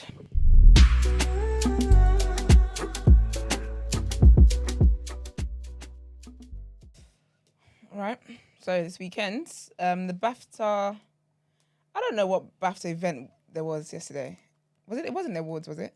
I don't know. Something anyway. Yeah, but basically, it was the awards, wasn't I it? think so, yeah. But I'm only confused because BAFTAs have now responded to this, talking about another show later on in the year. So maybe yesterday was the film one. I don't know, man. But basically, obviously Matthew Perry passed away last year, and a lot of award shows always like a little, memorial segment kind of thing. But basically, the fans noted that Matthew Perry wasn't in that, and so they were saying, I guess they were complaining about it and showing the disappointment, expressing disappointment about that.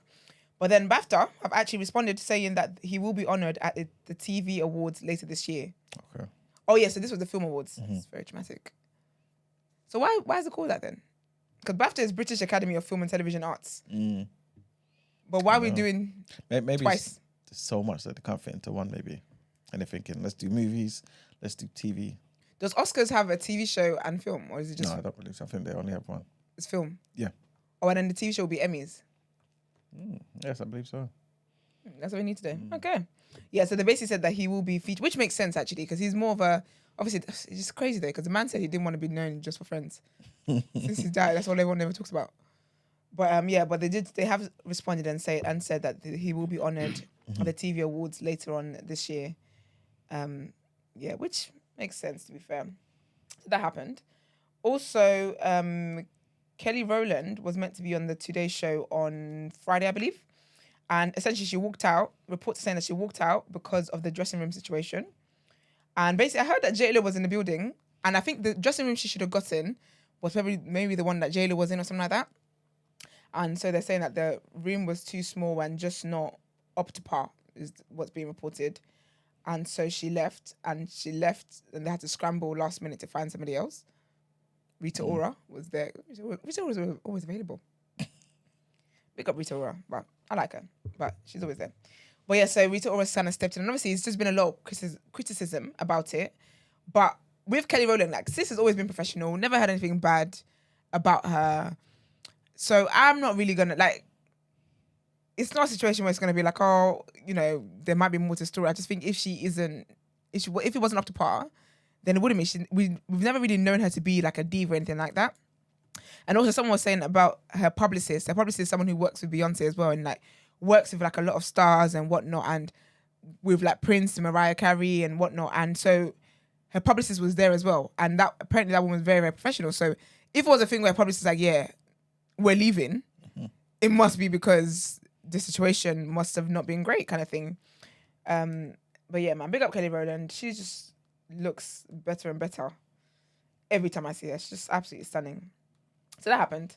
And of course, the Today Show basically said that, something, which basically she wasn't happy about something and it wasn't up to par and so they had to leave. But yeah, that happened. It's not been a great... Oh, actually, before I even get to that, Love Island could be taking Nigeria, man. Could be taking Nigeria. I feel like we lit. Nigerians love, Nigerians are such that we love a love story. Sometimes. Anyway, let me know. But Nigerians love a love story. But apparently Love Island could be going to Nigeria. I saw a tweet, or someone tagged me in a tweet. Big up him. I can't remember his name now.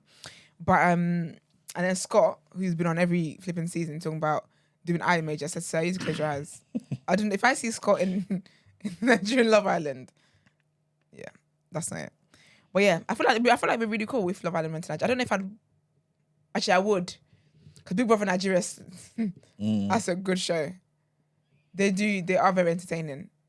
It would be interesting to see how it works out, actually. I wonder where they'll do it, though, where they'll film it. They've got to film like South Africa or something. They can't film in Nigeria and have the people walking around the house in bikinis. our society's too judgmental for that. They've got to have them in like South Africa or Zanzibar or somewhere. It has not been a good weekend for black women, man. I'll be very real with you. Elsa Majimbo. Remember Elsa? Hold on, let me show you. The girl from Pandemic, that girl. No, I don't know. She used to have the really good, she used to do really funny TikToks she was one of the people that blew from TikTok, actually. Okay. And she had like these funny videos she would do.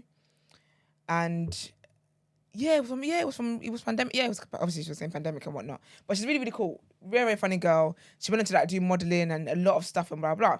Nice. So basically on her TikTok, she posted a video, like a 9-minute, 10-minute video. And she posted about a video and she basically was talking, and this is why sometimes black people, sometimes not even black people, just people in general are focused on the wrong things. She's telling a story that is very important because about how Naomi Campbell basically has been horrible to her. But now she's creaming herself. And people are just focusing on the fact that she's not creaming herself properly. And she's using too much cream. So anyway, she basically talks about how, obviously she blew up. She and that other guy, the guy that never spoke. You know the guy that does the... Oh, yeah. Yeah, so I feel like they're the first two. I think I've reported on them being millionaires or something like that. Oh, but I would say they're the first two that actually blew up from TikTok. So she's as big as him, almost? She's really big. Oh, serious? She's really big. Well done. Well, allegedly. After Naomi's situation, I don't know how big she is now, but we'll get into that. But basically, she posted a video and she said how, obviously, she's like, people are always asking me, like, how are you and Naomi? How's Naomi? What's Naomi like? Da-da-da-da. And she said, listen here and listen well, right? She basically said that, obviously, she was doing amazing, da-da-da-da. She got introduced to Naomi from like a mutual friend or something like that and whatnot. And she was so lovely, very kind. She's like she basically took her on as like a mentor kind of thing, whatever. Naomi gave her an idea for a show or something like that, or like a film to do or something like that, or a documentary, something like that anyway. But she had already been in talks with a documentary that was finishing. Like I think it had been filmed or whatever it was. So that was already happening, but she didn't tell Naomi about it because she was like, obviously, it's Naomi Campbell. So when she met her, she was very like starstruck and blah, blah, blah, blah, blah, whatever. So now when the trailer for her film is coming out or her documentary or whatnot, Naomi basically thinks that she stole her idea. Or like the idea she gave her, she took it and ran with it. And then was like, why would you do something like that? Da-da-da. And she was like, oh, no. Like, you got it wrong. This was in the works before I even had that conversation with you. And da-da-da-da-da-da. Obviously, she's overcompensating, trying to show her like, no, I've got receipts, da-da-da-da-da, whatever. Said Naomi's not trying to hear anything. Trying to listen to her. She basically said that after that, essentially, she's basically alleging that Naomi blackballed her. Basically saying that Naomi blackballed her and then was also ruining her reputation. She said also as well, Naomi, basically she went to an event one time. So the person also knows Naomi, like whatever. The person's like, I really like your story, da-da-da, like Naomi made you, da-da-da. And she's like, sorry? And she's like, no, that's what Naomi's telling people, that she made you, like she made you. And she's like, no, like I've been doing this, da-da-da. So obviously it must have gone back to Naomi that she's denying that Naomi made her. And so Naomi's upset with her as well about that. It was just a whole thing about her, Naomi being upset, blacklisting her, kind of interrupting her getting like gigs, all that kind of stuff and whatnot. And then she said how she did apologize. She even got like a mutual friend to reach out to Naomi on behalf of her. Because basically she told Naomi, like, I'm going to call you. I'm going to get on a flight. I'm going to call you tomorrow. But she said the flight ended up being like a 2-day flight or something. It was like a long flight basically. So she didn't get to call Naomi the day after. But as soon as she landed, she called her. And Naomi was like, oh, you should have, you said you were going to call me yesterday. Da-da-da-da, you didn't call me yesterday. But she's like, yeah, but this is the reason, da-da-da. And Naomi was just like not trying to hear it and whatnot. So yeah, but she basically said that it's like essentially what she's insinuating is like, it's like a controlling relationship. Because she said she feels on edge. And like when it comes to like, she feels on edge. She feels like she has to like kind of please and not get on her bad side and not da-da-da-da.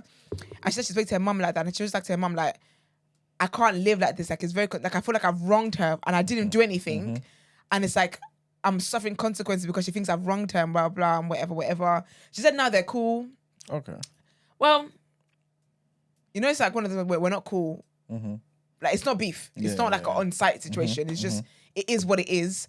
But she basically just said that she's not trying to be in her life. She doesn't want her as a friend. She wants no parts of Naomi Campbell because she's just like, I can't. She's like, if this is what it's like for her to be in your life kind of thing. She said, I would rather be broke and not book another job in my life than have any dealings with this woman, essentially. And it was sad. It was sad. It was a sad video. And obviously people kind of expressed, someone said, I'm a little worried about her speaking on this, as in quoted Elsa's video.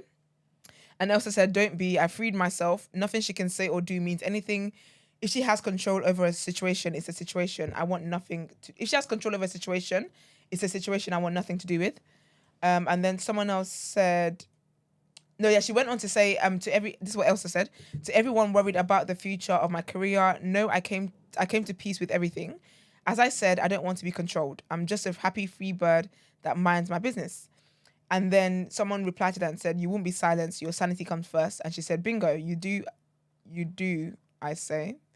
I know what that means. She said, nothing more, nothing less. And then, was that it? Was that all I have? Yeah, that is what I have. Yeah. It's sad, man. It's sad because she's a young girl. I don't think she's even 25 yet. Actually, maybe she is. She doesn't look it. I don't know, but she's a young girl, and it's sad when you like come into the industry and you think that the person who should be a mentor to you, should kind of show you the ropes and whatnot, is now the person trying to stop your bag and making you feel a kind of way. But Naomi and Oprah are never beating them charges. Cut a long story short, they're never beating those damn charges. Like this whole idea of you trying to stop people's bag and act as if you're God and all that kind of, it's a bit wild, man. But I felt for her, but I'm happy, I'm proud of her, because speaking out about someone like Naomi and whatnot, someone that we know, obviously people know has got friends in the industry and da-da-da-da-da, I hope that she can go forth and kind of prosper in life without all of that. I mean, in one of her other tweets, she did say that, Naomi's not God, so it is what it is kind of thing. But yeah, that was very sad to learn or to hear about. It was just very necessary. And then someone said she also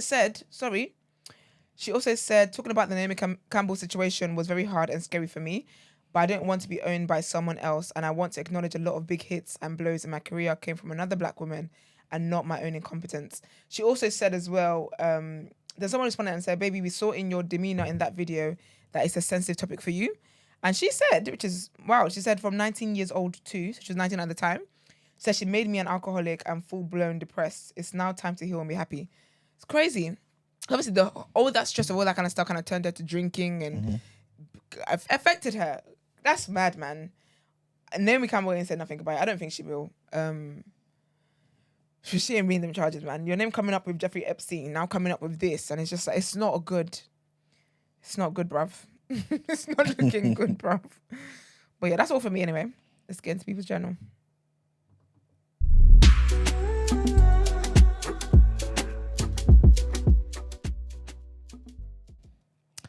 All right, people, welcome to the People's Journal, where I give you the news from an economics point of view. So, it seems as though somebody's kind of sending shots at our sister, Esther, man. Who?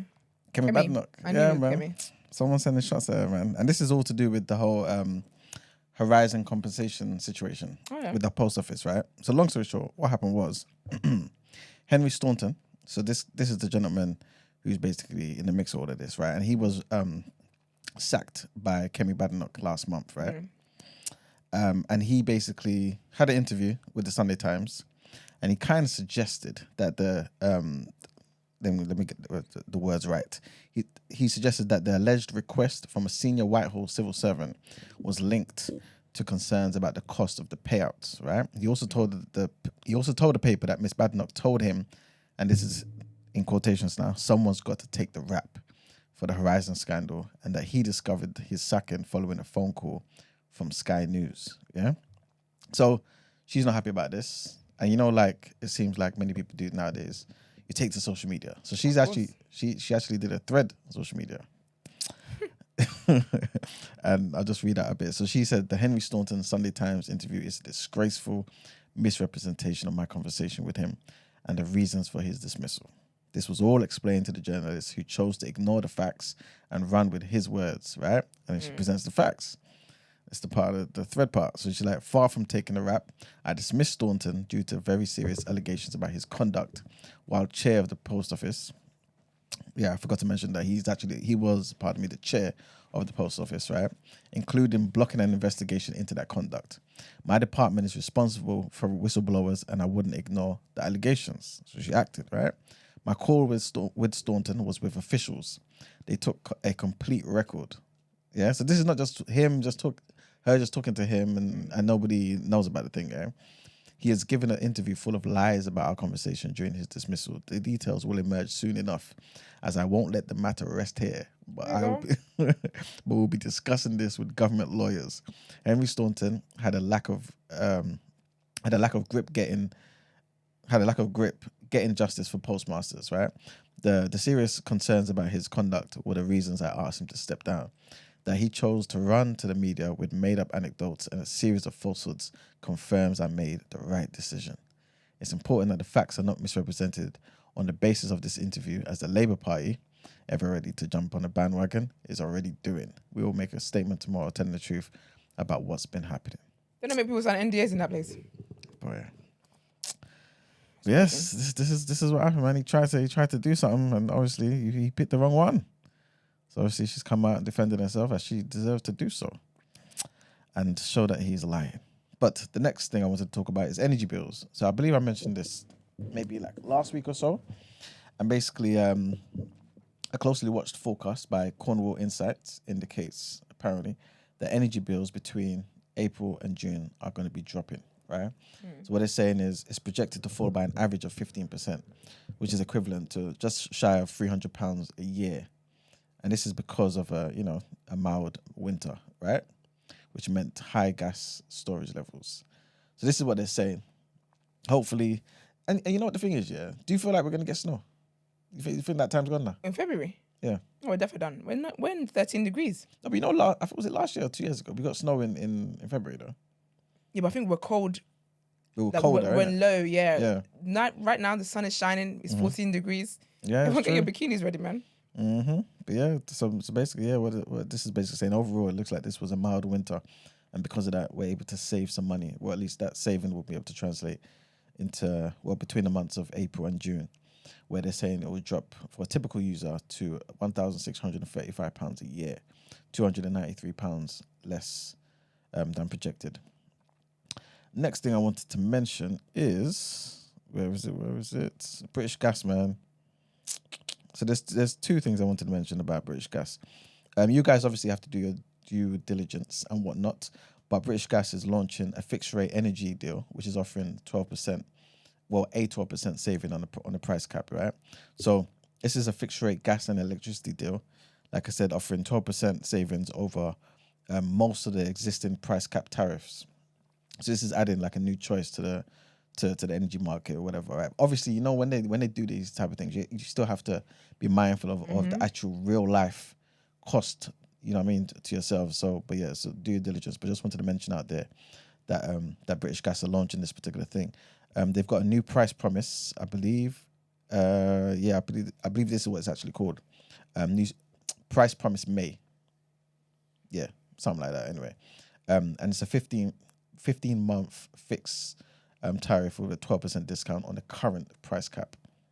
So again, if you guys feel like this would be better for you over that period of time, this may be something that will further help with the savings that I just mentioned before as well. And the next thing I wanted to mention about British Gas, people are upset, man, because apparently compared to last year, their profits have shot up 10 times. Yeah. 10 times, though. People are rightfully angry. It's mad. And it's because it lives. It's crazy, man. So yeah, 2022, I think their profits was 72 million. Now it's gone up to 750 million pounds. That's crazy, though. They need to get their get their books looked into. Crazy. How is that possible? Well, what they're saying is it's down to this is what British Gas is saying anyway. It's down to Ofgem, the regulator, because they raised the price cap. So because they raised the price cap, and it didn't mean that they had to limit their prices for everybody.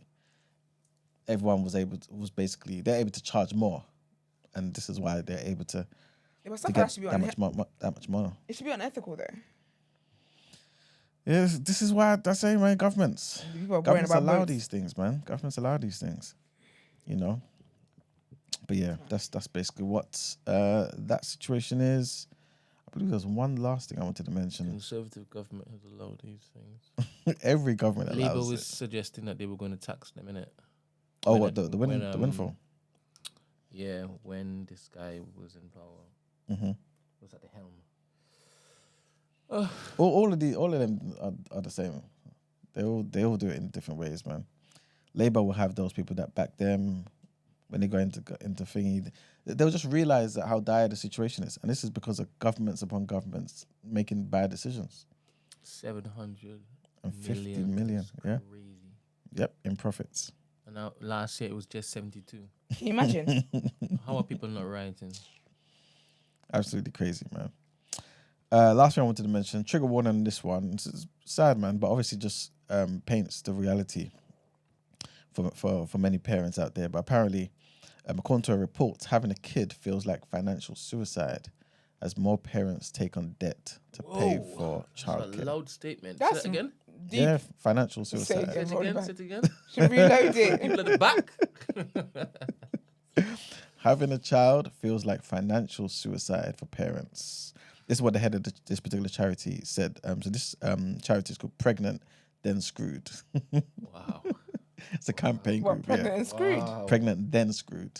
I mean, that's I like that though. Double, because they were screwed to get pregnant. Now they're pregnant and screwed. There you go.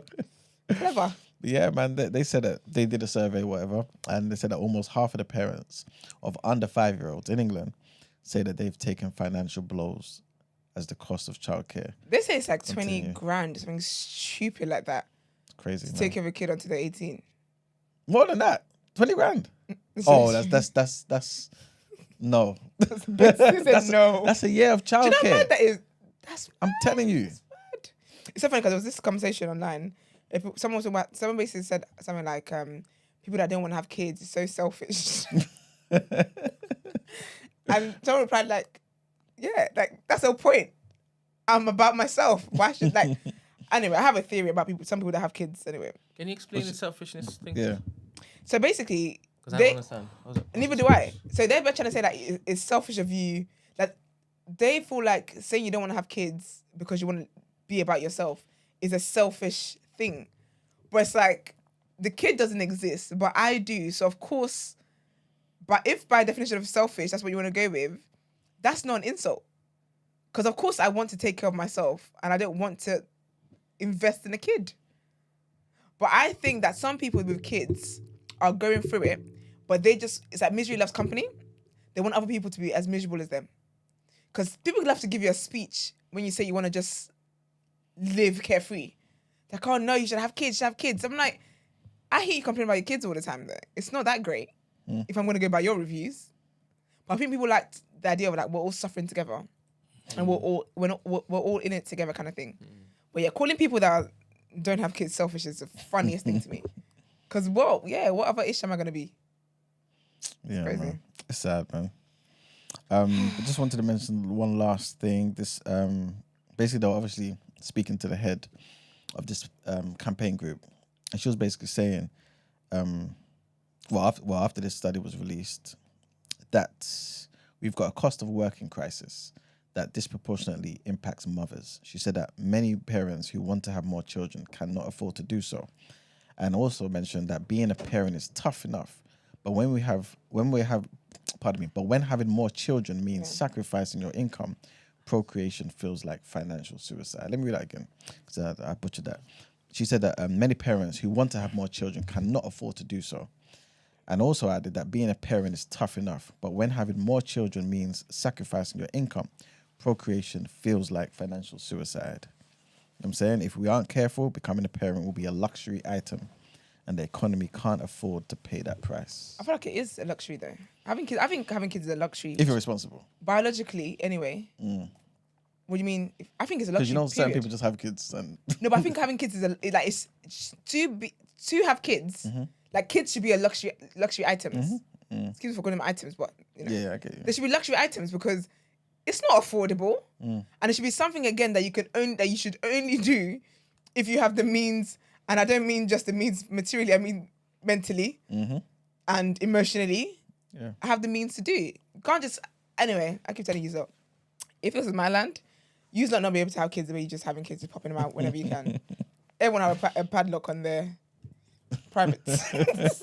Go come to my office and put application in if you want it unlocked. Yeah, that ain't it, man. At all. But yeah, that's it for the People's Journal. Thank you very much. Where are we going into our interview? Motivational? Oh, yes, Motivational Mondays. Do it.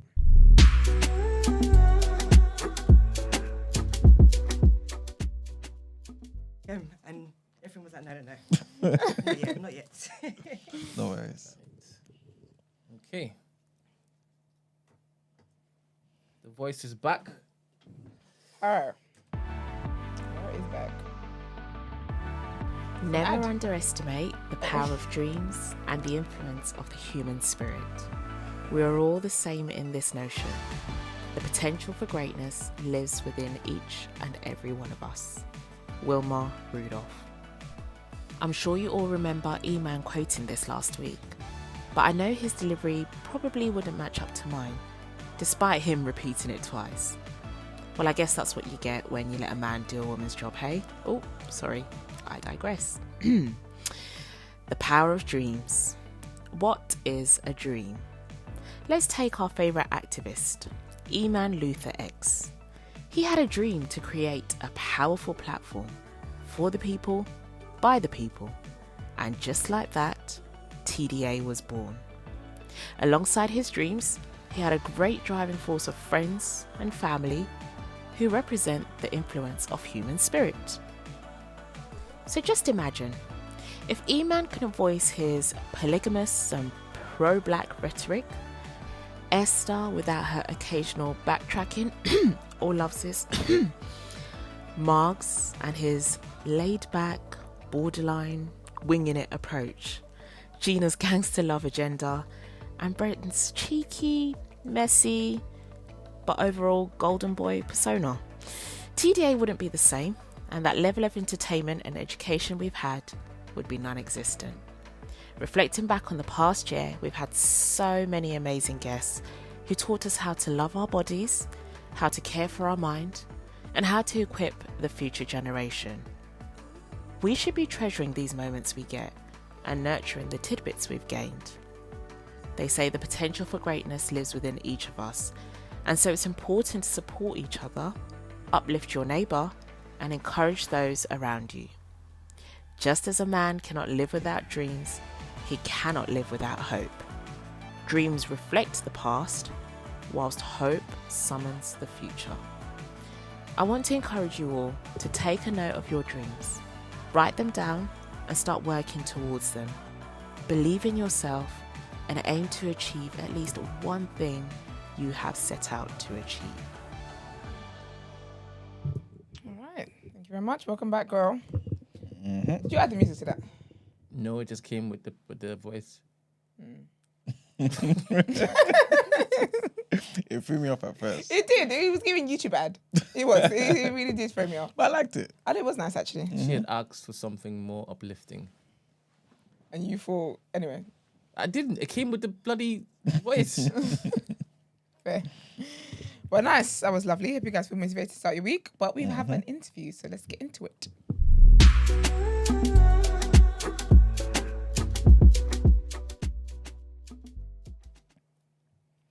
Like we've got a theme going. We've carried it on from Friday. But I think this will be a conversation that doesn't provoke fights. So that is a lot better. Well, we're talking about hair today, but please introduce yourself, lovely lady. Good morning, everyone. My name is Ebuni Ajiduah. I'm a trichologist and salon owner from London. Love it. Can you center, please? Of course I can. 1 second, sorry. Thank you very much. But do you mind moving her mic? Yes. The middle one down, please. Yes. Nice. Very happy to see you, Ebony. Nice to see you guys too. Happy to be here. Thank you for joining us. Thanks We for joining appreciate us. it. What is okay? Well, actually, we'll get into it. Yeah. But we've got a game to play with you first. Oh shit. Yeah, man. Sorry. We're like a it's fine. We're like a rise and shine kind of people. Okay. So we've got a game to play with you. It's general knowledge, and it's man. You got to come in here ready. It's empty, you know. All right. Okay. Yeah. So general knowledge, and then like a this or that. Okay. So, and there is a leaderboard. But if you don't know the answer, you can just pass, so you can try and get more. Okay. Cool. Yeah. Brent, are you ready? Shaking, you know. Yeah, remember. No, you'll be fine. You'll be fine. Don't label if it is you don't know it. Say just pass. pass, okay. Yeah. Cool. Because you're trying All to right. them up. He said, don't leave one. Trying to be on my side. 100%. He's rooting for you. All right. Man, you ready? I am indeed. All right.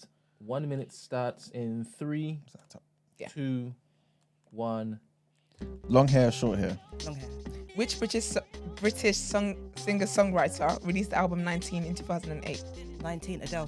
Which British boxer became the unified heavyweight champion in 2021? David. No, pass. Is that him? Tablets or injections? Oh, tablets. Who played Malcolm X in the 1992 movie? What's his name? Pass. What's the main ingredient in wache? Rice? Home or abroad? Abroad. Who is the British actor known for his roles in Get Out and Black Panther? I can't remember his name. Pass. Which British musician is known as the godfather of grime? Dizzy Rascal? Kissing or hugging? Kissing. Who wrote the best-selling memoir, The Colour Purple? Pass. Which British comedian created and starred in the TV series Chewing Gum? Pass. I can't remember her name. Shit. Gym or Good Diet? Neither. What is 2 times 2 times 2? No, pass. This is too much. No. No. You're embarrassing me. You're embarrassing me. I feel like you're very hot and bothered. Yeah. I just breathe from the No station. pressure. I'm just like, nah. I'm just, hey. Do you know what? I feel like, Brent, I don't think you should have told her to pass like that. Sorry. I think someone that you knew, Yeah. you said that moment, I think you put yourself under a lot of pressure. Yeah, because I'm just not trying to be a meme today, you know. It's too early. It's too early. You know, I used to be a teacher as well. I used to teach maths, and I'm just like, wow, my brain is finished. It's empty. Well, at least you're not currently, because I'll be honest. Oh, no. If that's my teacher and I watch you on TDA, you can't come in here talking about where find X. No, Listen, miss. But it's okay, though. It's That's okay. all right. You didn't do too bad. You got Adele right. The boxer was Anthony Joshua. Okay, I wasn't sure which one it was. Yeah, maybe him. It was going to be my next one if I didn't pass. You didn't pass. Then it was Denzel for Malcolm X. There we go. See, I knew his name. I just couldn't think of it. I'm not good with like names and stuff. Oh yeah, I'm more faces. Yeah. Yeah. And I was going to do like an impression of him, but I thought, do you know what? Not an Yeah, impression, it's child. long. It's long. It's long. And then the British actor in Get Out and Black Panther was Daniel Kaluuya. Yeah, see. Yeah, see? Yeah. See, I know these things. Just you have to ask me like when there's no like time. And because I was looking from there to Yeah, there it's to a there. lot. It's a lot. Yeah. Wow. I can imagine, man. I can imagine. Okay. The Godfather of Grime, hun. You could have started a fight. Who It is it? started as Wiley. Wiley. Good point. Yeah.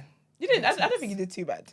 Yeah, there were a couple of people that did worse. I mean, as long as there's someone below Yeah. me, yeah, then that's fine. there's Yeah, two yeah, people it's below calm. you. Yeah. Yeah, it's calm. It's I think calm. I got 0. Get me? Oh, Yeah, it's a Sorry. tough day. yeah. I did think it was good interviews though. To be fair. First from the bottom, innit? It's all right.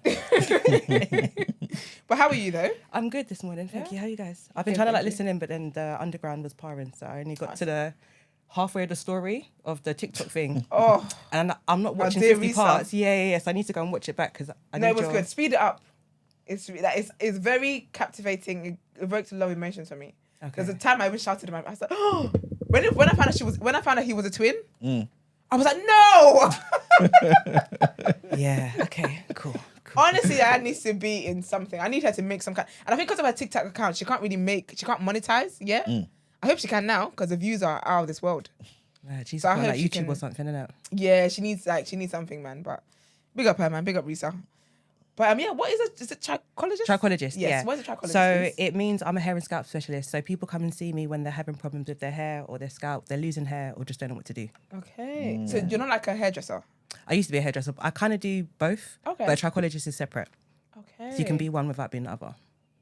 Oh. And how do you get a degree? So it's not Yeah. a degree, but you do like advanced training for it. So Okay. there's a few institutions that do training courses. Okay. So yeah, I went and studied after doing a degree, after doing lots of things. What did you do your degree in? Did you... Biomedical science. Oh, nice. Okay. Well, kind of like the same. Kind of, yeah. kinda So I sciencey guess, and yeah, I feel like I didn't waste my money. You didn't. Yeah, you got your money's worth. It made sense in the long run. Yeah. But then, because I think then, now that I know what being a trichologist is, Yeah. I think that all hairdressers should have that then. Yes and no. So I feel like there should be much more education about like hair disorders and skin disorders within hairdressing. Yeah. But our roles are completely different. Okay. So when I was a stylist, I'm literally just trying to make sure that your style bangs, that you look good in your pictures. Yeah. That's it. But as a trichologist, I'm literally trying to solve whatever issue that you're having. So you might Okay. come and say, I've got really dry scalp. And I'm like, okay, here's what you need to do for it. But then I'm not then trying to style your hair. Whereas a hairdresser, you might say, I've got a really dry scalp. But I'm like, okay, cool. Can you still get braids? Or can you still do this color? Okay. And I'm not trying to treat your condition. Yeah. So now that you said you do both now? Yeah. So, like, does every hairdressing appointment come with a consultation, basically? So when people come to my salon, they have to have a consultation first. Okay. And then we can kind of figure out what it is, what your hair goals, how do you want to have fun with your hair, and then we can do styling afterwards. Oh my gosh! So if I come in there and I'm like, I want to do this, and you're like, your scalp ain't. It's always just like maybe not right now, but soon. But I always try to say yes. I'm actually more on the flexible side. Okay. So I want to do things that people want to do, but it might just be if your goal is like I want to have waist length hair. Okay, maybe we're not doing like mad colours for now, or we're doing like temporary ones. We have to always kind of like manage a little bit. Okay. Yeah. Is it almost like, I guess, people going to teeth whitening specialists and someone going to a dentist? Some of y'all are You know what I'm skipping on the saying? dentist. Yeah. But Some of I y'all feel are like some sleeping on people dentists. that do teeth whitening, I'm just like, is it okay? Is it allowed? There's bare things that people do, even in my industry with injectables. So a lot of people can go and get like injectables for hair loss. Okay. And anybody that can inject can technically do the service. So I've seen actually lots of dentists or lots of I don't want to even say estheticians. You can go and do like a 1-day course to learn how to yeah.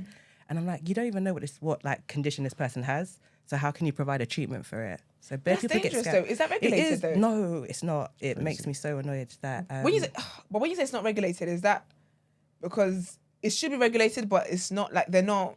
they're not on sometimes it. like with social care, for example, Yeah. right? They're social workers, but not everything is monitored because of it's an industry where there's not enough people for the situations. Is it kind of like that, or is it just not regulated? There's parts of it that are like where there's maybe not enough oversight. So Yeah. people are allowed to do things because there's not been regulation put in because the industry moves quite quickly. Yeah. So it might be that a new treatment gets developed or like a company brings out like a new topical or something and people are just like, oh, here's a training, go and do it. And then the legislation kind of follows up a little bit later. And it's also where people are just doing things in places that they shouldn't be. And I'm like, okay. Yeah, If you they lot catch keep you, getting if they catch you, yeah. you lot keep getting fillers in someone's backyard and Wow. ciao. I was gonna say, what kind of so as a hairstylist, what kind of services do you do? Like, do you do braids? Do you do? So I used to do everything. Now I'm just like, I'm your maintenance girl. So I'm the girl you come and see a couple times a year to get your hair cut, trimmed, teach you how to do your wash day, like ground zero. Okay. I started braiding when I was like 13. That's over 20 years ago. I'm tired. My hands don't work the way they used to. I'm not standing up for a bit. I'm sorry. I got people in the salon that can do it for you, but not me anymore. That's so cool. Okay, I've got a few questions. Go on. I love hair and stuff, yeah. Is that permanent hair really bad?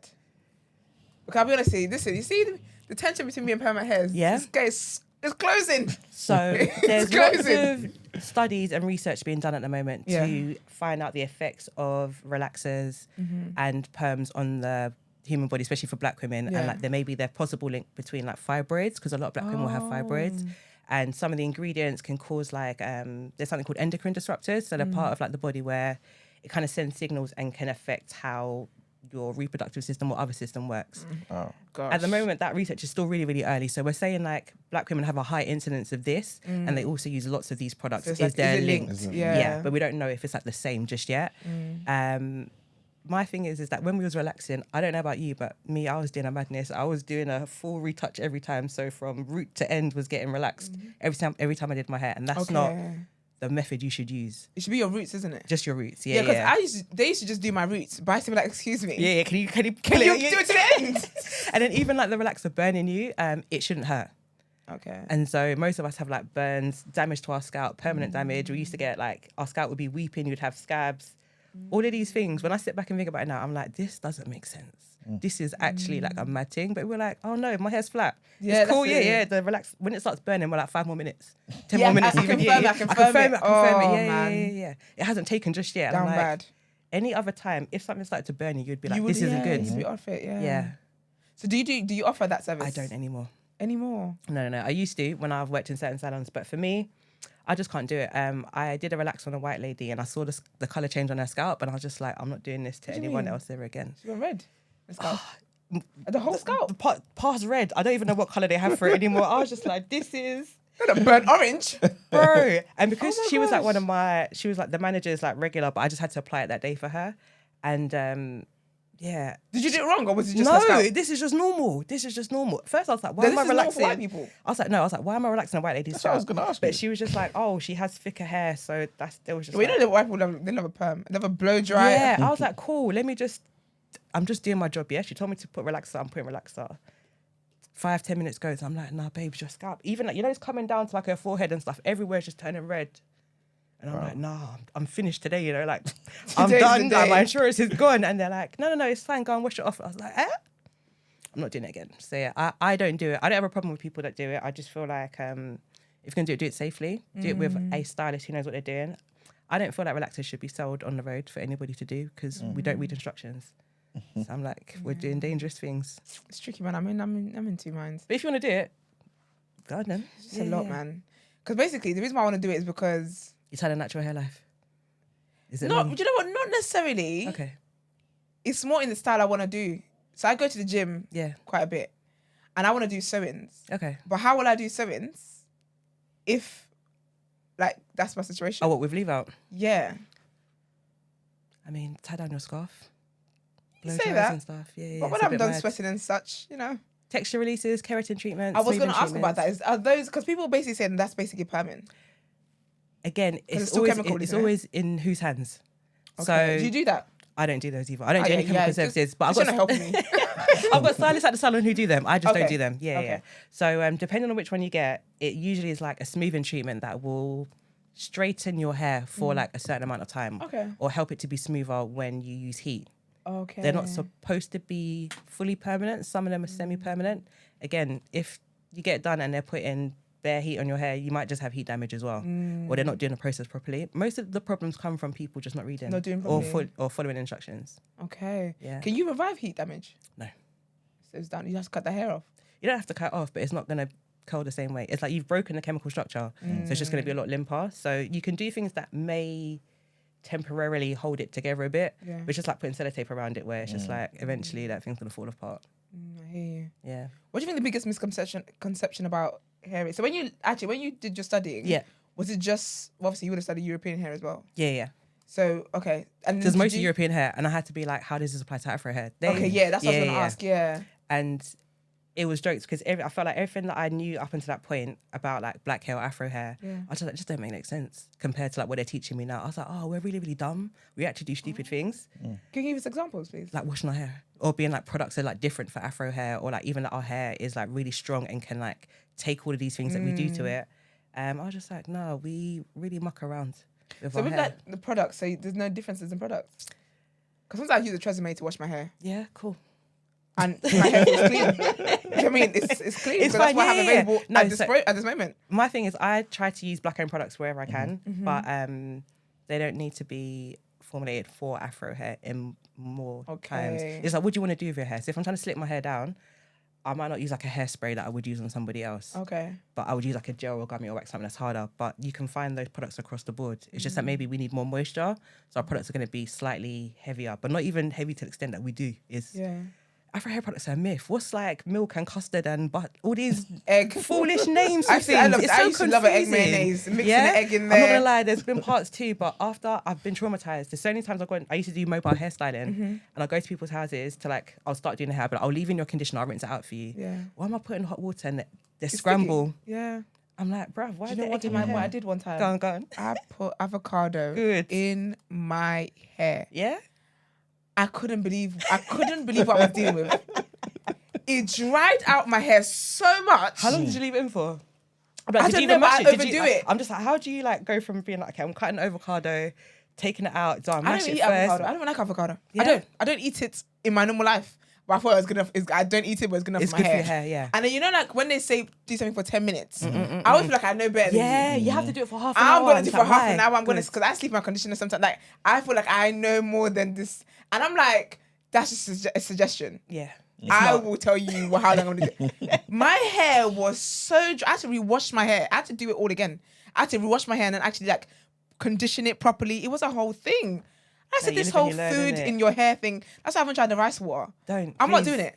Every time I cook rice, I'm like triggered. So people feel like, you know, like when you're washing your rice, They The feel starch. like the starch. Thank you. The starch, yeah. They feel like it's got protein in it, so it's gonna make your hair stronger. And I'm like, that's the stuff we throw away. That's hair stinks, that's first of all. dirty stuff. Your hair and stinks. and they'll put it in the cupboard and ferment it. I'm like, what are you fermenting? You're just growing bare bacteria in your house, and you want to put it in your body. And you put it in your hair. Yeah.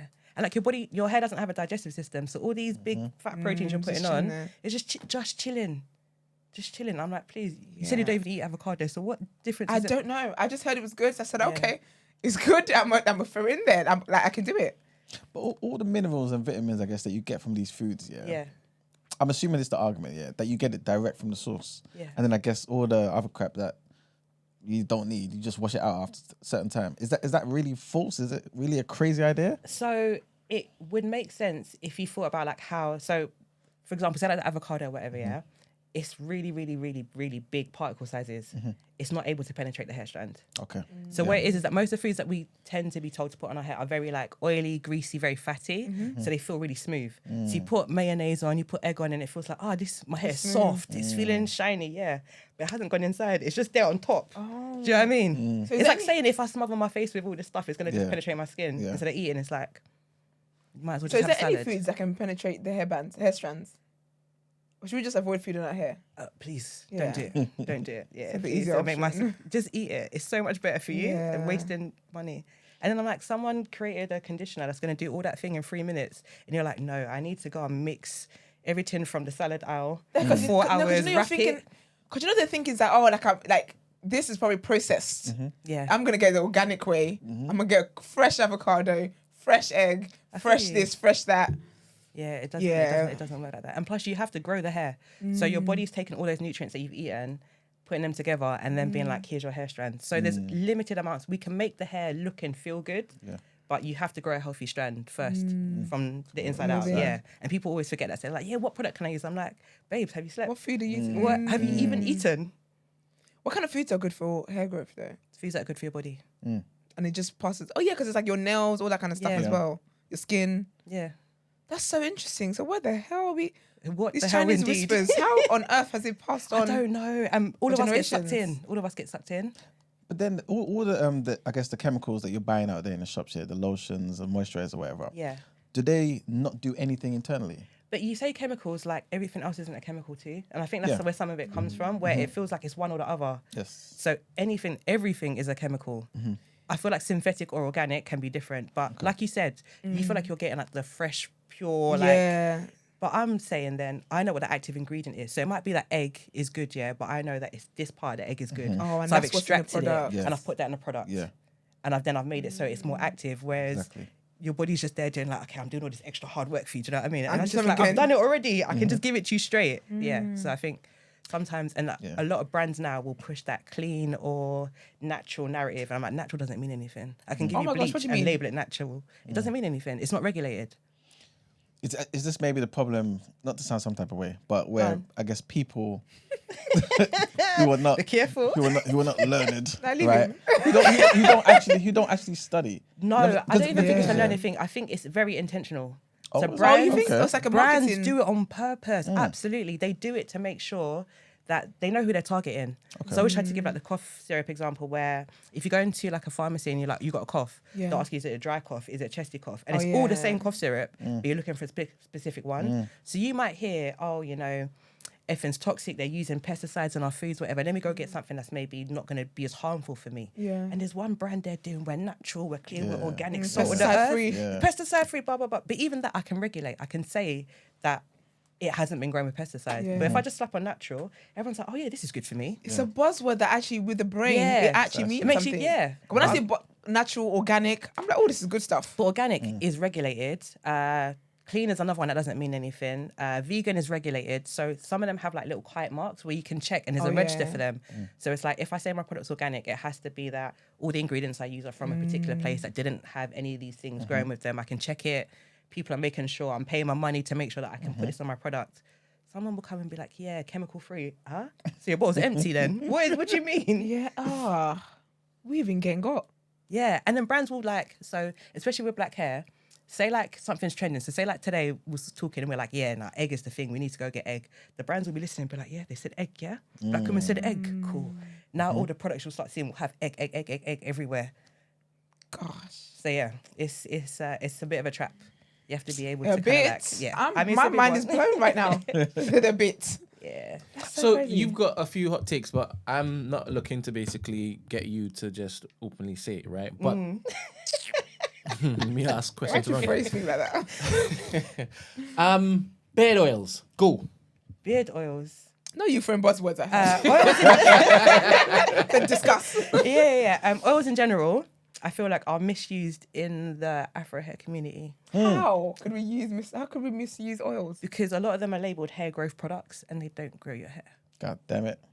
No. It's just yeah. good for frying eggs. That's it. First of all, to be done. Yeah. she's like, don't fight me. I know you're allowed to tussle. Listen, First of all. I tried to be like. Yeah. But what if I know it's worked for me though? Okay, so I'm going to say then, yeah, if you feel like a product is So right for annoying. you, say like today you started using oils, yeah, and you was Yeah. like, okay, my hairline in like a couple months' time, my hair is growing, Yeah. whatever.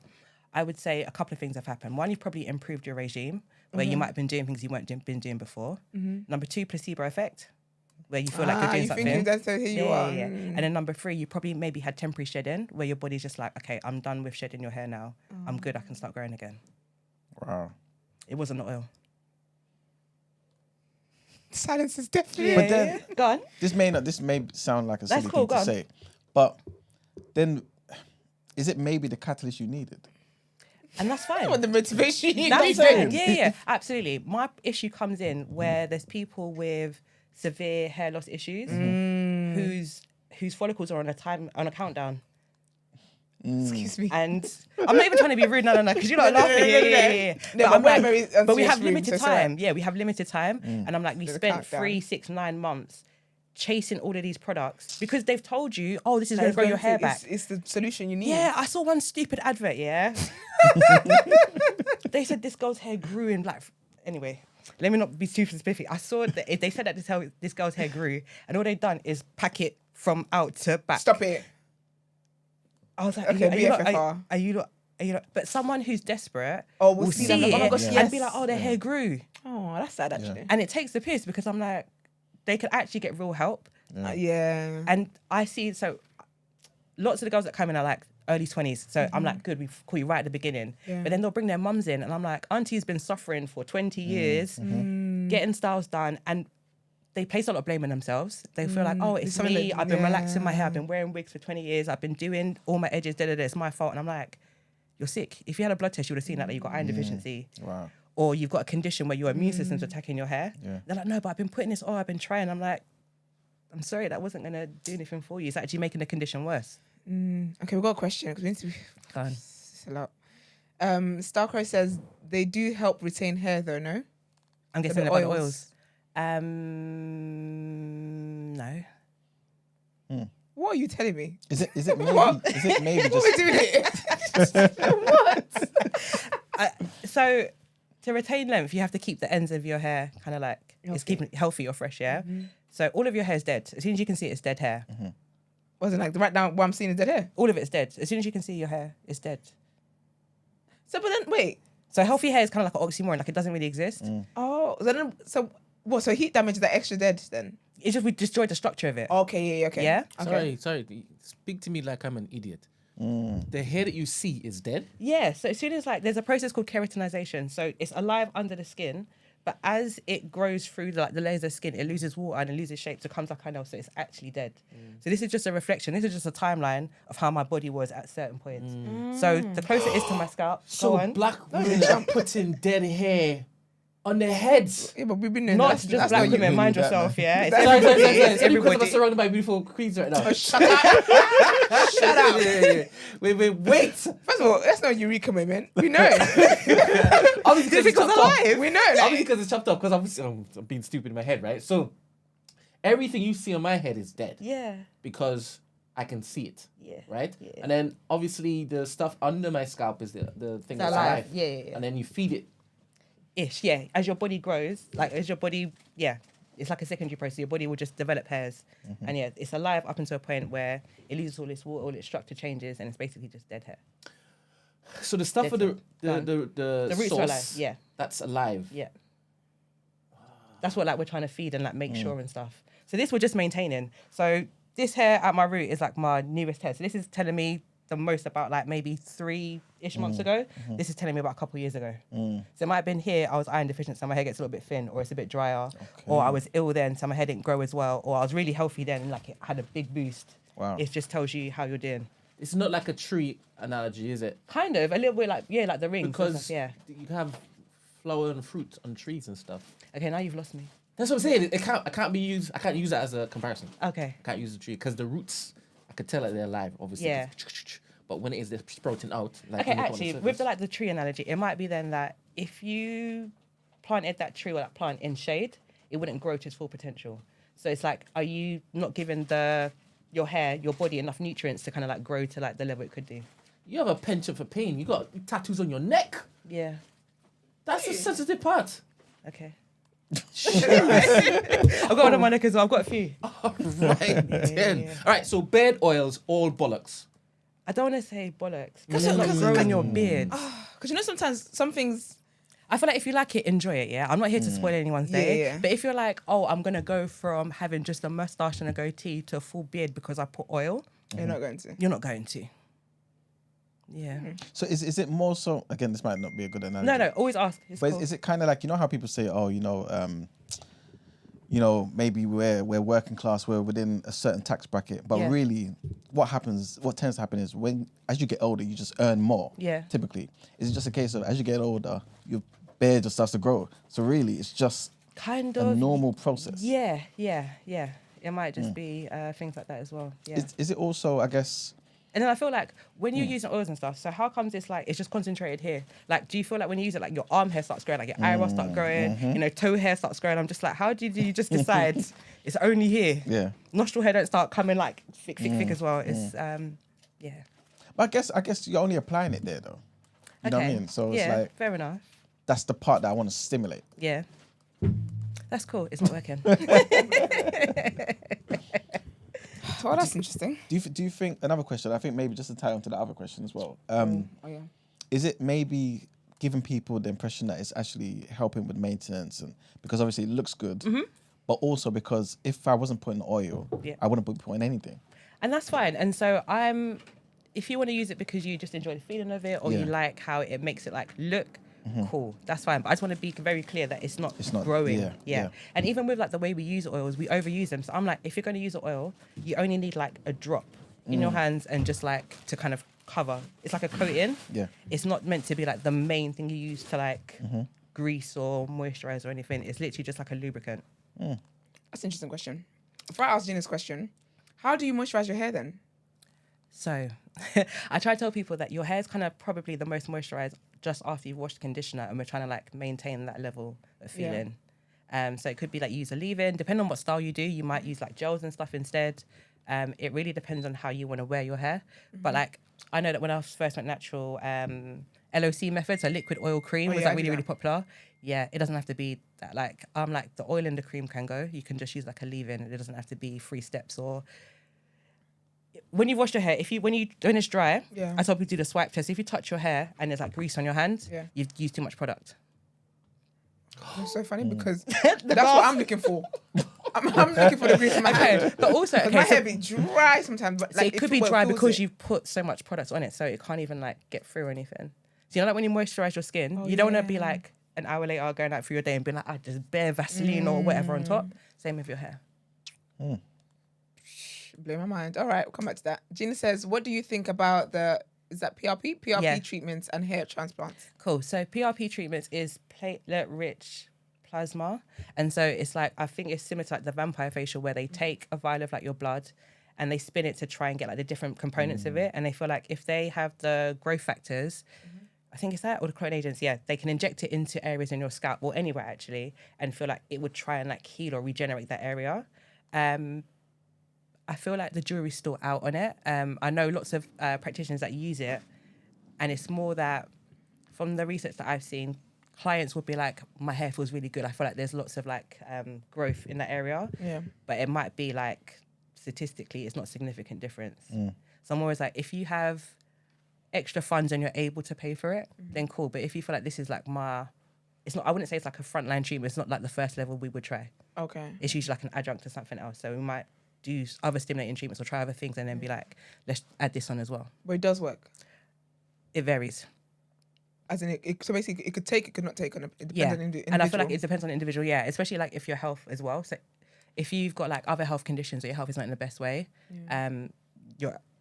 the treatment's only as good as the blood that you give yourself. Do you see what I mean? So it could be, if you're compromised, it might not work very well for you.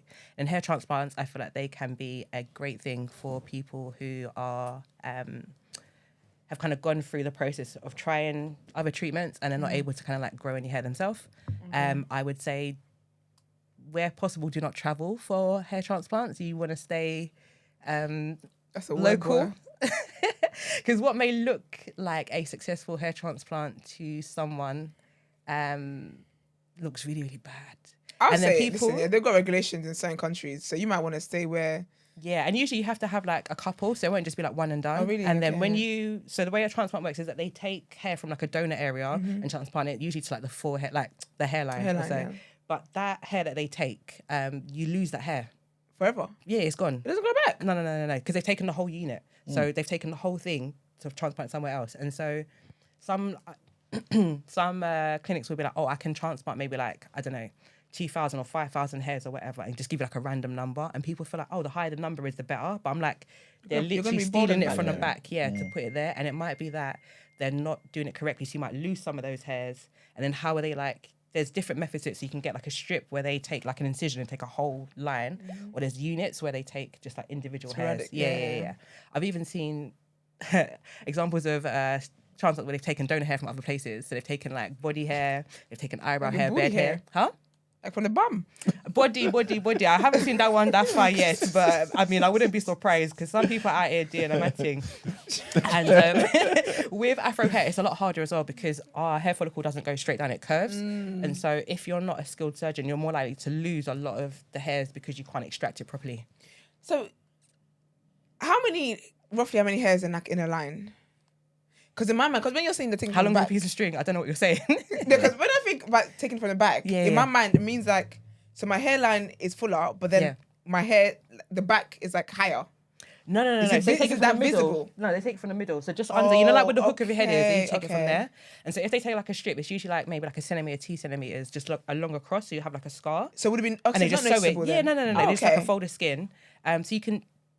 They're getting better with it, so you can. The scar's less visible, and they do things like micropigmentation, which is like medical tattooing. Okay. Where they'll like draw little dots in, to make it look fuller, so you can't see. This is what I see with them guys with like things just gone at the side. Like, why do you say it like that? Nah, because it's just gone. Just a strip. Yeah. Just gone. It's true. I'm so toxic. I'm like, I'll give it the ick. All right. So another question. What about derma rollers? I was going to ask about that actually. I don't like that derma rollers are available for the public. Oh my gosh, how are we going to stimulate the edges? Oh, mate. How do you use it for women? Yeah, so derma rollers are basically like, they look like pizza cutters, but like really small ones, And so the idea is that if I use them on like the skin or like the hairline or whatever, I'm creating little pieces of like cuts or damage that will then re-heal and then the hair will grow. Because I thought it was like stimulating your blood, like blood flow. Yeah, that's what they say, isn't it? Cool. So when you're doing it at home, so you're making little cuts and stuff, you're not doing it in a sanitary environment. Okay. And so you're literally creating wounds, allowing bacteria and stuff. And then people go and then put in their growth oil on top. And I'm just like, oil is just a medium for just mad things to grow. And then you haven't been able to sanitize the derma roller properly. I don't know how deep you're going. So we're not supposed to go to like past a certain level of the skin. Lots of practitioners I know use now like the stamps and stuff because they have like a gauge where it can't go so far. Okay. And then they'll use like different active ingredients to then use to stimulate. So it's not just always about the creating like the damage itself. It's like what do you do afterwards? I'm just like, don't give them to the public because everybody's there just doing up and down, and I'm like, rah, you're gonna give yourself mad kilos or just scars where your hair's not gonna grow. We've got a comment from Nai. Morning babes. So she says, no, because dead ass, what should we do to get our edges back? Book a consultation with a trichologist. All right. So first thing, go and see your doctor. Yeah. Have a blood test because bare of the girls have got really, really severe anemia. Ooh. Yeah, you stand up and we're dizzy. Okay, because I had to demand a blood test from my GP. Yeah, demand it. Because I was so sure. No, but they're telling me I don't. You don't have anemia? I don't believe them. Okay. Did you get the results of the blood test? Like, did they give you the values? I did. So I had a phone call after to talk about it. But she was like, she's like, I'm gonna give you iron tablets anyway. Why? Because if you're not anemic, why do you need iron tablets? She was like, let's measure, I haven't even picked it up. Have I picked it up? That was 3 weeks ago. I haven't picked it up. Cause like, if I don't have it, then why do you want me to pop in pills for the next 4 months? Yeah. But also, I don't believe you. Do you have like the app on your phone? What app? Do you have like the results, like the paper they gave you? No. I was gonna say to like show me. Them. Yeah, ask them for the results. So sometimes it could be that like say like the range for iron, say it's just like between like 10 and 100. Yeah. They would class you as anemic if you're like 10, 9 or under. Oh, but I could be like 11. You could be 11, and it'd just be like your body is just like, listen, I'm here. Because I told them, I said, listen, I don't have enough stuff. Going through it. Yeah. I said I'm going through it. I'm gonna ask for the results. And always ask for the results. And so I'm like, Black women have a hard time because they don't get taken seriously with hair loss. It's always acted as if it's like self-inflicted. So people will go to their GP with. I've had clients go to the GP with the middle of their hair missing, and their GP being like, "Yes, traction." And I'm like, "What's traction?" So it's when you have like a pull-in force. So like if you do like really tight styles, But I'm like, this client's got like a great regime. They don't do any like tight styles or anything. And also, why didn't tract everywhere else? Why? And I'm like, you can see the inflammation and stuff. You can see signs of other conditions. And all I'm trying to do is get them a dermatology appointment, but they're getting stopped to the GP. Yeah. So I'm just like, I have to teach all of my clients, listen, when you go to your GP, just sit there and just be like, hi, I need a blood test and I need to see a dermatologist. Just let them know. And just wait. Yeah. Yeah, you have to just tell them what you need and track your symptoms as well. So take pictures, say that what you've tried. So I've tried X, this thing didn't work for me. I've done this. My symptoms are still continuing. I really need help with it. If they don't, go to the receptionist and be like, yo, can I see another GP in the surgery? And really force. The waiting list for dermatology are a mad thing. They are probably at least, I think the last time I checked was like 18 weeks or so, but I feel like sometimes it's 18 months. Yeah, absolutely. Because I had to go for my skin. It was crazy. Yeah, it's a lot. Yeah, so it's better just to get on the list and be sitting there. Yeah. I always say it's like health first, then technique, then products. So get your health in order, have a good technique to look after your hair, and then products. Because like you were saying, sometimes we don't have the money to be able to spend on most expensive things. That's why the girls can get away with using Dax and pink oil and any all them things. I miss Dax. Was Dax good? For what it's supposed to do, yeah, but not for what the girls are using it for. What are you using it for now? Just grease and everything, just for everything. It's like it's supposed to be like a pomade, like a slicking thing, like a finisher. Is it? But we're using it at the beginning, the middle, and the end. Oh, ciao. Yeah. Okay, we've got another question from Sandy. Says, so gels are better than natural oils. Yeah. It's not better or worse. It's just different. They do different things. So gels are a styling product. Yeah. So you use gels to create a style. Okay. So in that sense, you can use that. Oil is, I don't know. Yeah, I'm not a fan. Yeah. So how do we take care of our hair, please? It's really, really simple. You just need to wash your hair more. Yeah, because some people are not washing their hair as often as we need to. How often though? At least every 7 to 10 days would be lovely. How am I going to do that when I've got braids and came-out? At least just cleanse your scalp. The full-on scalp? Huh? Because I do my edges.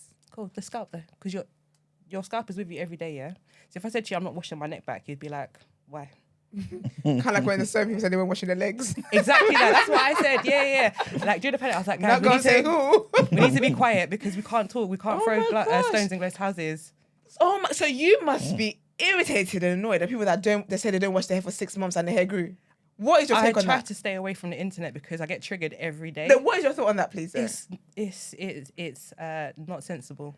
But they say the hair grows in 6 months. So they only wash their hair twice a year. Even shortly after death, your hair will still grow because it's just an involuntary process that your body does. It's not to do with you washing or not. So what happens is sometimes when we do protective styling or styling, we will see more length retention because we are the problem. Okay. So we're the things that's smashing up our hair. In some cases. So it might be that if I've left my hair alone under like a wig or a style, I'm like, yeah, I see all this growth. Because as soon as I touch it, I'm going to start combing and doing a mad thing to it. So I'm going to lose all of that. So it can feel like, oh yeah, when I just leave it alone, it grows. It's like, if you had a relaxer or colour, you'd see that your hair's growing all the time, but it's staying at the same position because we're not taking care of the ends. You have a couple hot takes about wigs and weaves, don't you? I allow people to, not even allow, that sounds rude.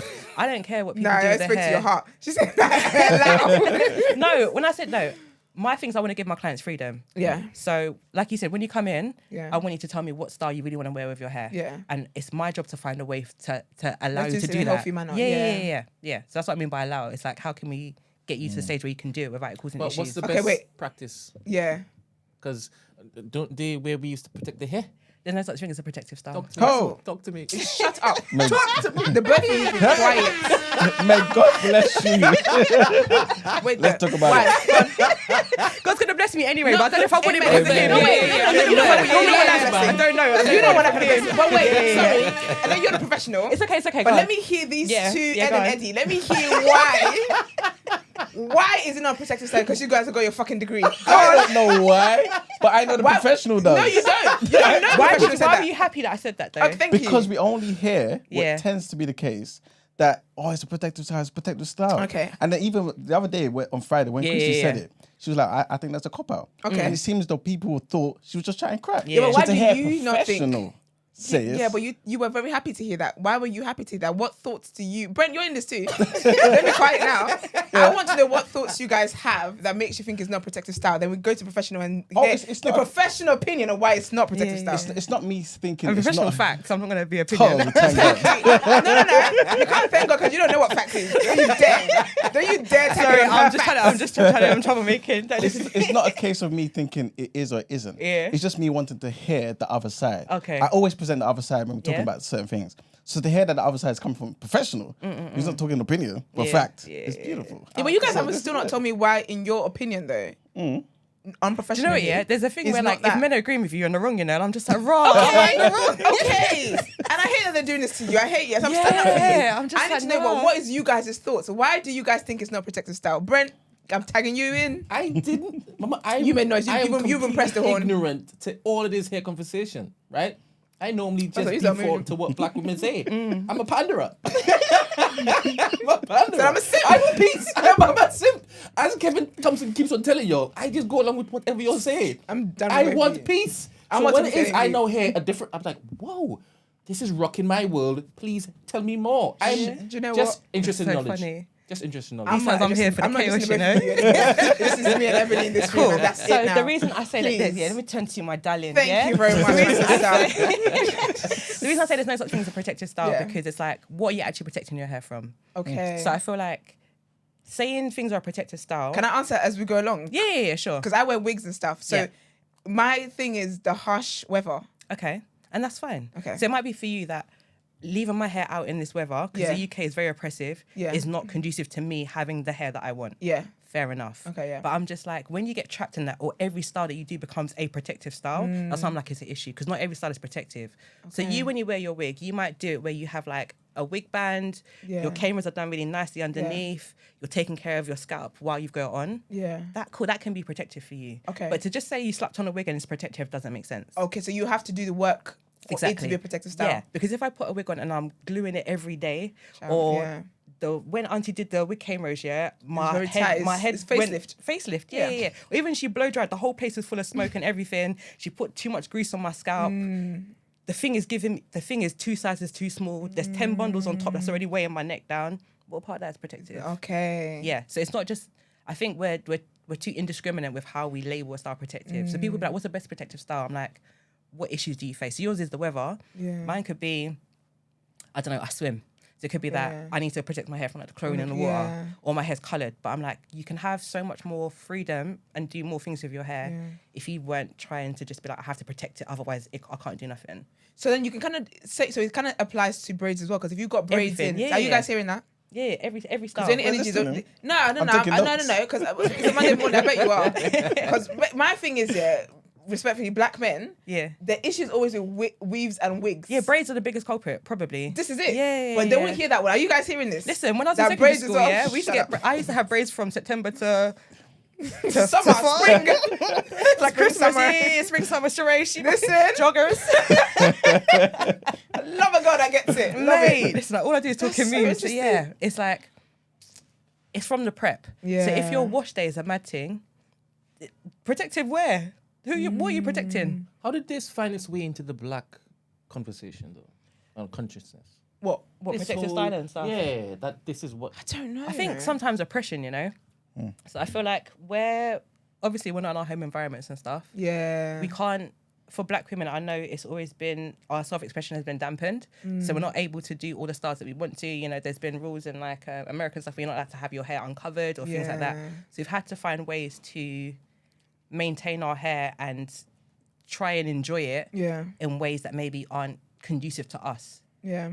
Or even just like you said, like the harsh weather, or even just school. Maybe it's that we don't have time to be doing hair in the morning, you know, every day before school. The schools might say, listen, there's a school in my area that the boys aren't allowed to have cameras. They have to have their hair loose. Really? Like, yeah. And but if they have Afro, they'll tell them that the Afro is too loud. Listen, it doesn't make sense. How do they win? How do we win?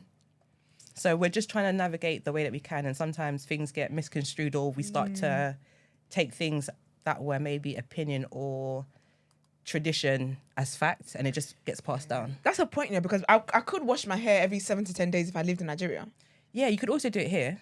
It's just that sometimes when you're saying that like you have conditioner and you like to do it for 4 hours overnight, that doesn't make sense to do on a weekly basis. I don't have time for that anymore. Girl. Exactly. Yeah. And so, but most people feel like a wash day has to be the whole day. Well, I'm just like, it will make my hair messy. I mean, obviously my hair's messy now. It's not messy now. It's very cute.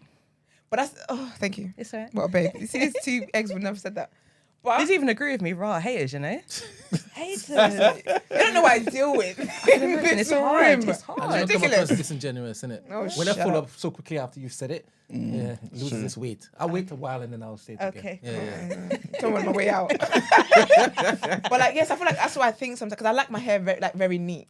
And that's part of our problem. And I think, but my thing is, I do think it's something I'm trying to deal with, because so I went to school in Nigeria. In Nigeria, I went to a boarding school, and every week we had to get our hair done every week, because they're very big on that neatness. You didn't like stop you from. I know that a lot of the girls there in boarding schools have to shave heads. No, not my school. No, not my school. So you can, if you had shaved hair, that's fine. But then if you didn't, it was more of a uniform thing. So we'd all have, they'd basically call us a hairstyle, and we'd do that hairstyle that week kind of thing. So I'm very used to my hair being neat. So whenever my hair just feels a little bit messy. Yeah. So right now I'm looking and I'm like, I feel like my hair's messy. Okay, it's not there. It's not. Yeah. But in my mind, mentally, I'm like, I need to get my hair from done. The shackles, you know, because I'm trying to. Let me just even unretwist my hair, just fluff it up a little bit. I'm trying to, because one of my challenges this year is I'm not wearing wigs this year. I'm gonna do a weave. Yeah. Because I know people. I love you. Like there's a distinction. No, because people like to do too much hair. I'm gonna do a weave, but even the weave is gonna be like more like kinky hair, kind of that kind of vibe. But yes, I'm making. Can I ask why you wanted to do that? I just wanted a challenge. Okay. But also as well, I realized I always have a wig cap on, because obviously I came from it. Always have a wig cap on, and obviously it makes your hair flat all the time. Yeah. But the issue was that when I took the wig cap off, it looked like my hairline was at the back of my head. Cool, because that wig cap was just sitting right there. Okay, I didn't like that. Just running over your hairline every day. Okay, thank you very much. So the hairs are there, but they're so flattened. Yeah. So one time my sister said, why does my hairline look like this? And she was like, so I thought, okay, we're not going to do this. So I left my hair up for like over a week, and we're back to my default setting, if that makes sense. Is this what you guys are talking about? Yes. You don't know what wig cap is? I feel like the girls that get it. If you don't, just stop it, man. No, I didn't know. It's the first time I heard about this. Oh, is that right? Basically like a skull cap, I guess. It's basically, basically. So so then I just felt like, you know what, I actually want to more embrace, just because I love braids. Like, braids is my look. Yeah. It's my look. I feel prettiest when I've got braids and stuff like that. So I thought this year I'm gonna do that. And then also as well, because I had a wig cap on, I didn't realize it was pulling on a certain part of my hairline. Yeah. So I was noticing a little dot that was starting to open up. Okay. I said we can't have that. You have to close it. It's closing up. I tell you that, it's closing up. So I think that's why. But I am trying to stop the whole feeling like my hair is messy kind of thing. It just feels like some kind of bondage I'm in, and I don't like it. Do you feel like you have to love your hair? Do I feel like what? You have to love your hair. Not necessarily. I cut my hair one time, so that's me up there, shaved head. Oh, cool. Nice. And I think so. I don't really have that. Hair will grow back. Yeah. I never used to think like that until I cut my hair. I just woke up and I was like, actually, I'm gonna cut my hair, shave my hair off, and I still felt very beautiful. So I'm trying to detach, and even with the hair neatness thing, I'm trying to detach my beauty from my hair. Good. If that makes sense. No, I'm really happy to hear that, because I feel like there's so much pressure on black women to behave, to look, to do a certain thing with their hair, and constantly there's this voice in your head that my hair's not done, or I can't do this style, or I have to do this style, or I have to do that stuff. Yeah. Listen, even I put a headscarf on last night and I was like, I don't need to wear a headscarf. So I was just like, why am I doing this for you? Like, I don't care. But just because I was like, it's going to be like, people will listen to me if I've got bad hair or whatever, but it doesn't matter. Like, no one can beat you up. Yeah. I'm trying to break that, because when I think I don't have that mindset with makeup. But again, even with makeup, I had to do the work to make sure I don't attach my beauty to makeup. Like, I love how I look without makeup. Yeah. I'm a beautiful girl. Oh, indeed. Do you get what I mean? Yeah. So I'm trying to now. It's like my next thing. Thank you very much. What, babe? You It's been here every day. What's wrong with Leave you? Wait for the right them. time. Don't worry about them. Leave them. It's me. Because you're gonna go, and it's me. You guys that's gonna be here. Watch. But like, so I'm trying to do the same thing now with my hair. But we've got a question. I keep seeing it rotating. I feel like there's one. I'm also looking at it. I'm not. Gonna, okay, because I've been trying to ice it. I'm a bit puzzled about this because obviously I use plant-made. I use plant-made as well. So what's the question about? So basically, I think because we talked about the oils and stuff, they're basically saying, because obviously plant-made, one of the products is Inches, and that's like the most popular product, and it's a whole hair growth oil. Yeah. So I think it's that link of do hair oils work and stuff like that. So I'm very brand agnostic. Yeah. So whatever I say Applies to everybody. Applies to everybody. Yeah. So I say no pure oils, no butters, and I stand on that. What about You shea had me butter? throw away stuff on Saturday. Yeah, I heard that. yeah, Have you taken the bin out? No, it's in the proper bin. Why'd you throw? I have an amnesty thing where it's just like, if you bring products that I feel like are not good for your hair, I'll get to throw them away. It's not many brands that I'll do that with. Guess what? I'm going to my appointment with you. I'm not bringing my product. Yeah, people start taking pictures now because they're like, rah, you're not going to throw it. It's like, it's not so useful, funny. it's not conducive. Yeah. So I have like a burn book because I just burn it. Listen, so yeah, there's a couple brands that I'm just like, if I hear their name, I'm like, get rid of it instantly. Don't give it to somebody else. Don't keep it for later. Just in the bin because it's not beneficial. It's not There's- Yeah, there's more things you can do. But what you're not about to do is to basically look to through any black companies under the But bus. she uses No. She uses black-owned products. Yeah, Of where course I she can, does. I'll try and do black-owned products first. Yeah. I think what I'll say about black-owned companies is that I feel like they're in a catch-22 because it's harder for small companies to be profitable. And so they have to have higher prices and stuff. Yeah. And then it's a really difficult one in the hair market because consumers are used to or want certain things. And so where there's me saying, don't use oils and this, that, and the other, I'm getting stoned, I'm getting tomatoes, boo, tomato, yeah? And then a company will come and be like, oh, this is a product I have, and look at the results that people are getting. And me, as my learned self that There's one of you like- called they're me, just like, it's just see? like, I understand why that person believes that this worked for them. It's not the case, but it's true. Yeah, because remember I asked that, okay, is it Yeah. just a case of it working for some people, not some people? Yeah, and I feel like it's more just like a circumstance thing where it's like when I was, I don't know, probably like late 20s, maybe like, no, not even late 20s, like late teens, probably early 20s. I've always done a matting with my hair. So I thought my hair was really, really breaking. And my friend told me, there's this product, go and use it. I could have sworn to you that was what changed my life. But what I stopped doing was blow drying my hair every day, straightening it every day, putting colour and doing all sorts. I started like taking care of it differently. The product was just, like you said, the catalyst that helped me get there. That thing went doing shit. It went doing nothing. What does it remind me of? Have you ever heard of that virgin? That's one of them. Do you know I swear by that? What's that one? I thought it's like I swear it's made. I think it's made in Nigeria. It's like a virgin. It looks like a toothpick. so It's nice, a tube, that's innit?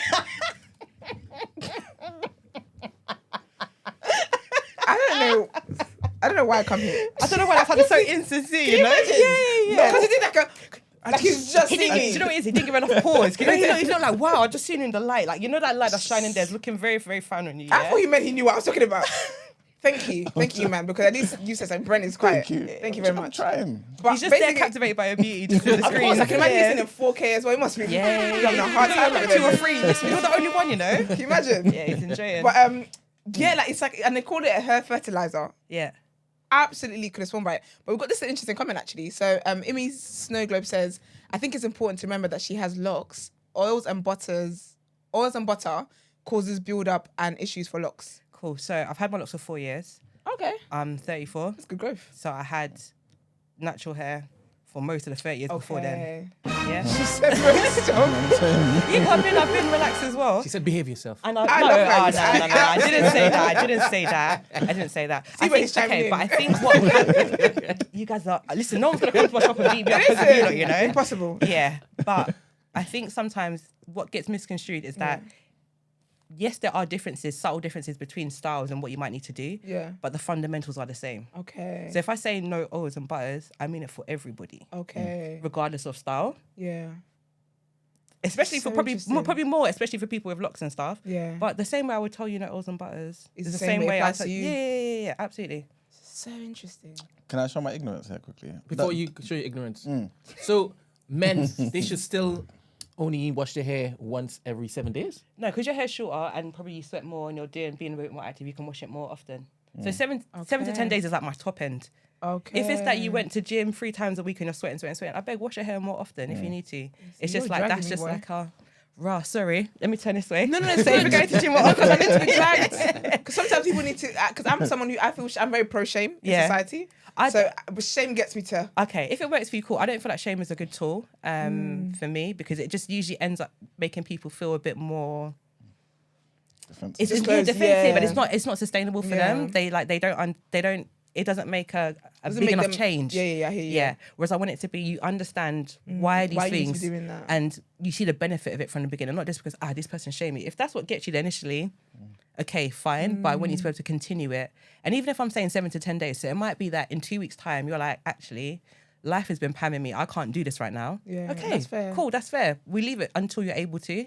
I'm very like, you lot can do what you want. We just take time day by day. Like, we're now in a recession. I beg, please. Hair is like the last thing I want you to be concerned about. Like, I don't want it to then affect your health as well. So when we're washing our hair in like cane rows and like braids and stuff, are we conditioning as well or just shampooing it? To be honest, I'm more focused on just getting your scalp clean. Okay, it's more the scalp. Yeah. What do you think of dry shampoos? They are useful if you're trying to take out grease from the hair. They're not really like cleaning. They don't clean? Not really. Dry shampoos? Yeah, it's like a spray. Okay. Yeah. But it's more for... It's more for like, taking that grease out, like just like mattifying the hair. Yeah. Okay, we've got another question. Textures, go on. Yeah, this is interesting. Are there any brands you can vouch for? Not in their entirety. Yeah. Makes sense. because I might like their shampoo or their conditioner. They might have oils, that's true. No. There's one brand I work for, and they were doing like an anti-dandruff range, and I was just like, this is cool, this seems really, really good, they're using good active ingredients. It was like shampoo, conditioner, and a couple other like post-wash products. And there was one stinking oil, and I was just like, what's the point? You're telling people with dandruff to then go and use oil that's literally going to feed the yeast on their scalp and make it worse. Do you know what's mad? Because I thought oils was the solution to dandruff, because dandruff is like dry scalp. Because every time you use oil on scalp, you're giving the yeast and like all the organisms on your scalp, they're saying, buffet, cool. I'm so excited. Look at the platter she's put in front of me. Then a couple of days, when all the food has run out, they're like, hello, would you like to do it again? Get a top up, Yeah, I need a top up. So it would never solve the solution. It would never be the solution. No. It just prolongs it. So when I tell people to stop using oils, especially on the scalp, I usually say like the first 4 washes, 4 weeks are going to be a matting, because your body is just like, you've taken away my source. But once you stop, most people are just like, I didn't even remember. Like, there's no difference. It's calm. Like, I don't need to do this style anymore. If your scalp is dry, I beg, use dry skin cream, because it's your skin that we're focusing on. So, for the scalp then, apart from dry scalp cream, the only thing really is shampoo. So then, with the gels and stuff, because there's been a whole thing with gel when we're braiding hair and stuff like that. What's your thoughts on that? Zero grip game. I don't know. I didn't grow up doing that. I feel like it looks great for styling, so it looks good. However, it's not conducive to hair health if that's what you want. Yeah. So I tell people to, again, this is where I'm like, I'm very laissez-faire. Do what you want. If you're like, I want to do braids, I want to do knotless, and I need my part to be sharp, fine. But you see a girl like me that's got scalp issues, if I try it, my scalp's going to be on fire before they finish the second braid. So I can't do all that stuff. So it's just knowing what works for you, what doesn't. Still washing your hair. Yeah. It's so interesting. If there's no science backed up with the black-owned brands that we support, should we reevaluate our what do you mean? decisions? So like, if it's not like, you're trying to get me in trouble. No, I'm not. Because like the other day we had Ava Estelle. Yeah. And we looked into the science of things, like the products he was using, so all that kind of stuff he created. So like, I guess that's what Brent's asking. Like, if the person behind it is not a scientist or hasn't got a science degree to back what active ingredients they put in this and should we kind of raise an eyebrow and be like, okay, let's look a bit more into this rather than just be like, oh, sold. I feel like we should have lots of discernment. So it depends on what the product is. Okay. So I feel like if you're selling cosmetics, there's certain rules, regulations and stuff you have to go through. Yeah. So I just want to know, is this person paying attention to like the guidelines that they should be following? Yeah. people who are like maybe like say like a lay person, you can go and get a formulator. So it's very easy to go and be like, I want someone to formulate my products for me. Okay. I'll go and find a formulator who does all that. They may not be a part of the brand. They're just someone I've paid to do a certain job for me. The same, I can go and get someone to make a logo for me or to do any other kind of service. That isn't always very disclosed or not. You might see it in the way that they talk about their products and stuff. Again, research is really, really expensive. And then big brands, they will do lots of research on like hair and stuff and then embargo the research. So we'll probably find out in 3 years' time what L'Oreal's been working on. Do you know what I mean? Because they're like, no one outside of us can use it. And so it puts everybody else at a disadvantage because it's just like, oh, they've got money to have 12 different labs and dermatologists and whatever. So I always have to extend grace to my black brands. But I'm like, once you know better, do better, you have please. to do better, So if you have a product in any sector and you're saying this does X, Y, Z, I would like to interrogate it and be like, does it? How do you know that it does this? Have you done outside testing or anything? If it's just like it's a great product, then cool, enjoy it. But yeah. Another question. Do you have any opinions on bond repairers such as, how do you pronounce it? Olaplex and K18. Yeah. Is it worth the money hype? So I feel like sometimes bond repairs and stuff, they get given more shine than they should do. So people feel like I can do an absolute madness to my hair and just fling on some like a bond repair and it's gonna like fix everything.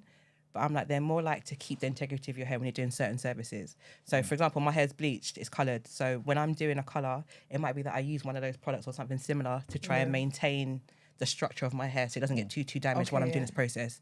Not that I can go and flat iron it and it's just sizzling and then be like, let me throw someone in, it's gonna fix it now. So they can be used within their realm, but they're not going to do a miracle. So are these bond repairers are things that work at a molecular level? Yeah. Okay. You mentioned something earlier about, I guess, some products not being really tailor-made for black hair and white hair and things of that nature. Isn't our like hair structure different and the bonds different? Because isn't... Yes and no. Like the sulfur bonds, right? Yeah. Oh, okay. I like a smart guy who's been doing his research. Yeah. You look beautiful today. Why the focus is on her today? I don't know. Like, you look gorgeous. Can you imagine? See, now I'm feeling jealous because I'm like, no one's got a compliment for me, you know? Give them 20 to 30 minutes, it will come. Just give them 10 to 15 minutes, it's going to come. That's so funny. Yeah, so yes, there are slight differences between like hair types and stuff. So like European hair to like African hair, that kind of thing.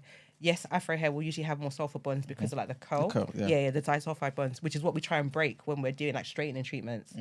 However, the general structure is quite similar. So we just have more so of certain things. But more all in all, it's kind of like the same. Yeah. Okay. That's a good question. I like that. Thanks. Not that your questions haven't been good, my darling. I've been using coconut oil for my entire life. My ancestors been using it. Yeah, that's the one that always. And shea butter. Good. And shea butter, yes. Okay. So it's a myth. Placebo.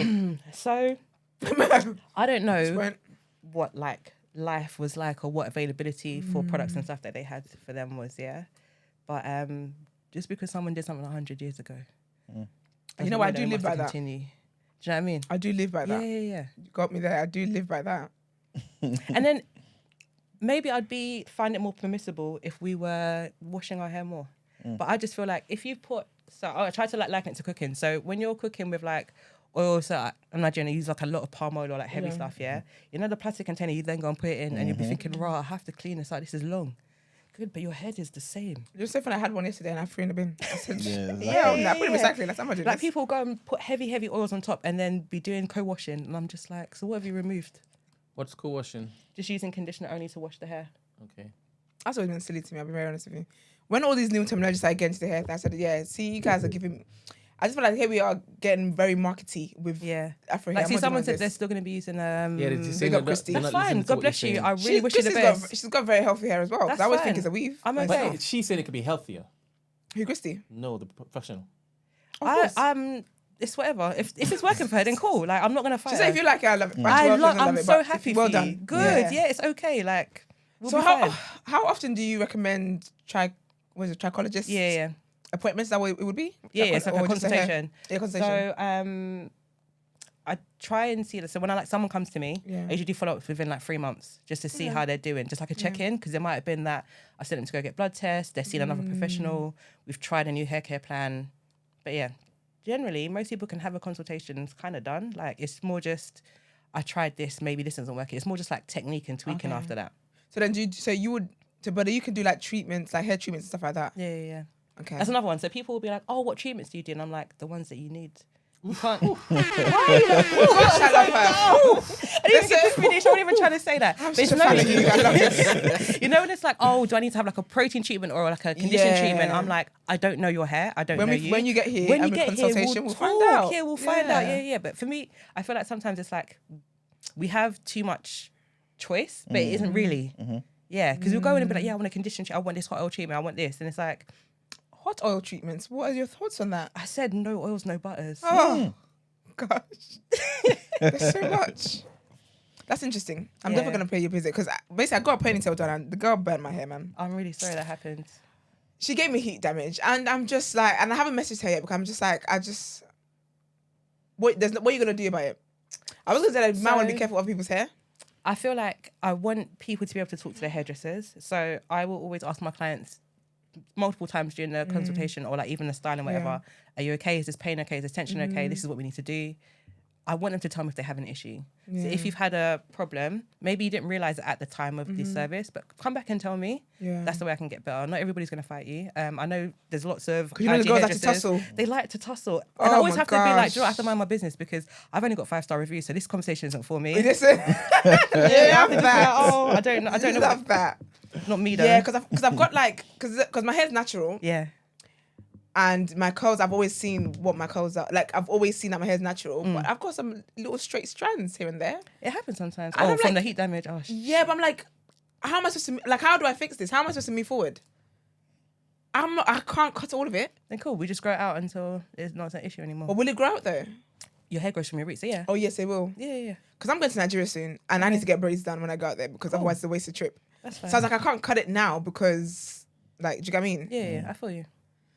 I mean, it's all dead anyway, so it doesn't even matter. Yeah, I'm going to message her. So if it's dead like that, as this is growing out... it's just going to grow out normal. Okay, so it's not going to, like... So that... Because sometimes I think... Because obviously we talk about, what's it called? What's the ends? Split ends.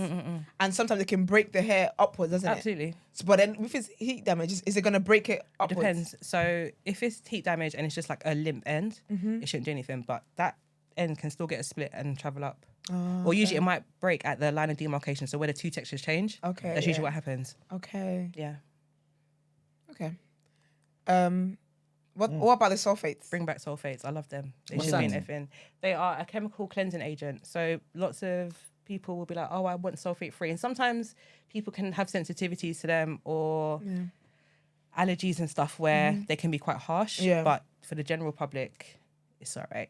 Is that like what, sulfur 8 in that? Yeah, I was going to say, but that's a cream though. That yellow. So so far it's a is butter? different. Yeah. No, I don't know. I think it's more cream than a butter. Yeah, that used to be in my house. I don't use like, it when I anyway, was a kid, so man. either way. But so far as itself, as like the element is, can be good for issues with the scalp. Okay. Yeah. So wait, when we say oils, we're talking about oils, like oils, right? Are we talking about creams too? No oils and butters. So creams are butters? It depends. Because in my mind, shea butter is like that butter That's texture. a butter. Yeah, that's a butter. But then like a hair cream like the sulfate 8, for example, yeah, I wouldn't see that as a butter. Is that butter? I wouldn't use it anyway. So I'm like, what do Why not? Because I don't need it. I probably would use more actives than sulfate 8. So how do you, so I think I asked this, but how do you moisturize hair then? Apart from washing it? So it depends again on the style. So if it was just like I was doing like my hair or whatever, or even just like before you like cane row, it might just be like a little bit of leave-in and that's it. Okay. Yeah. Or if I was doing something else, if I was like doing like a wash and go, I might just use like water-based gels. So it depends where I'm going afterwards. Okay. I love it. I do like a leave-in conditioner though. All right, so for the men, right? Because we've been talking Same about men all applies. the time. It's gender neutral advice. Yeah, I'm gonna ask a particular question. Okay, go on. Here we go. So if it is, I was like trying to get my hair patches to grow back, right? Because I was patchy all over the gaff, right? Okay. Patchy like bald at the scalp or patchy like some is... I thought he was looking at him for a second. I was like, oh, he's got No, a I'm gonna. hat What? No, if I don't want him to take his hat off, but just as a example, I'll point Not that he has any patties in his head. Sure. Let's just say he did. Yeah. How can I basically salvage that? So again, you need to see a trichologist or a dermatologist to find out what condition you have, because where you might have patches, so myself and him could have the same patches, but it could be 2 different conditions. So it might be that the treatment that he needs is not what I need. So there's still hope. Yeah, if there's head, there's hope. If there's head, there's hope. If there's not, it's MasterCard. It just gets more expensive. All right, cool. So I asked you, what one conditioner can I use? Leave-in conditioner can I use? Because I don't want all the complexities of doing this stuff I see people on TikTok do, where they've got 25 different processes to keep I haven't got time for that. Wavy. And you told me I don't say brands online though. Sorry. You told me offline. Hey, 100%. That's a good brand though. That's a good brand. Allegedly. All right, so is it possible after this live if I can grab some of the brands that you would recommend so I can put it into a community so they can take, because it's not live. Yeah. Is that possible? Or are you saying no, they have to book me first? Fair. So it's just for us in the room then. Fair. I love it. But also, it's like I want to be able to give specific advice. So I want to know a little bit more about you. So where you might say to me, like, there's 4 of us here, you might be like, oh, my hair is this and it needs this. I'm like, okay, cool. I need you to have specific things, or the style that you want is going to be different. Like, I want it to be quite individual. All right. So if it is, I want it to be like Go on. One Love, Bob Marley, obviously, and grow my hair to the dreads way, but not to have implants. I want it to be all natural. What? Extensions, you mean? No. I want to grow my hair so that I can lock it. Okay. Is that possible? Yeah. As in, all the dead hair could be locked. Yeah. And I could use, after seeing you, you're going to give me treatments. How long is it going to take though? I don't have long. It depends. Hair grows about half an inch every month. So in a you year, can't speed that up? So what you can do is remove barriers that may be affecting your optimum speed rate. So my body's optimum speed might be half an inch every month, but I might have iron deficiency. I might be really, really stressed out. I might not be getting enough sleep or enough food. So that slows down. And my hair might even start shedding or breaking because of it. So what I want to do is make sure that I haven't got any of those barriers there so I can get to my top speed. Is a lack of sex something that if it makes you feel bad? Lack of what? Sex. I said if it makes you feel bad. Does it inhibit well-being and whatnot? Because you would also give hair growth. Yeah. It's not something I would recommend as a treatment. Serious? So you're not fully fledged out then? I feel like people would take that to the extreme. And so, do you know what I mean? So now you're losing hair. You know what I mean? Like, I don't want to be like, I can't prescribe, and I'm definitely going to prescribe sex and be like, go on. Before you go and grab it and go on the road, do you know what I mean? But if there's things in your life that are making you unhappy, I would ask you to work towards what you can do to change those, which is not the easiest or the quickest thing to do, but it has an impact. Half an inch a month is a lot, to be honest. It's quite quick. Yep. So I can be locked up So what's by the this half inch? time. Can I see on? You think that's a lot? Yeah. For me. But the girls are saying that their hair grows in 7 days and stuff, and so I'm just like, That's after using stuff like Black Mid, isn't it? Well, whoa. God damn it. God So damn that's it. good stuff.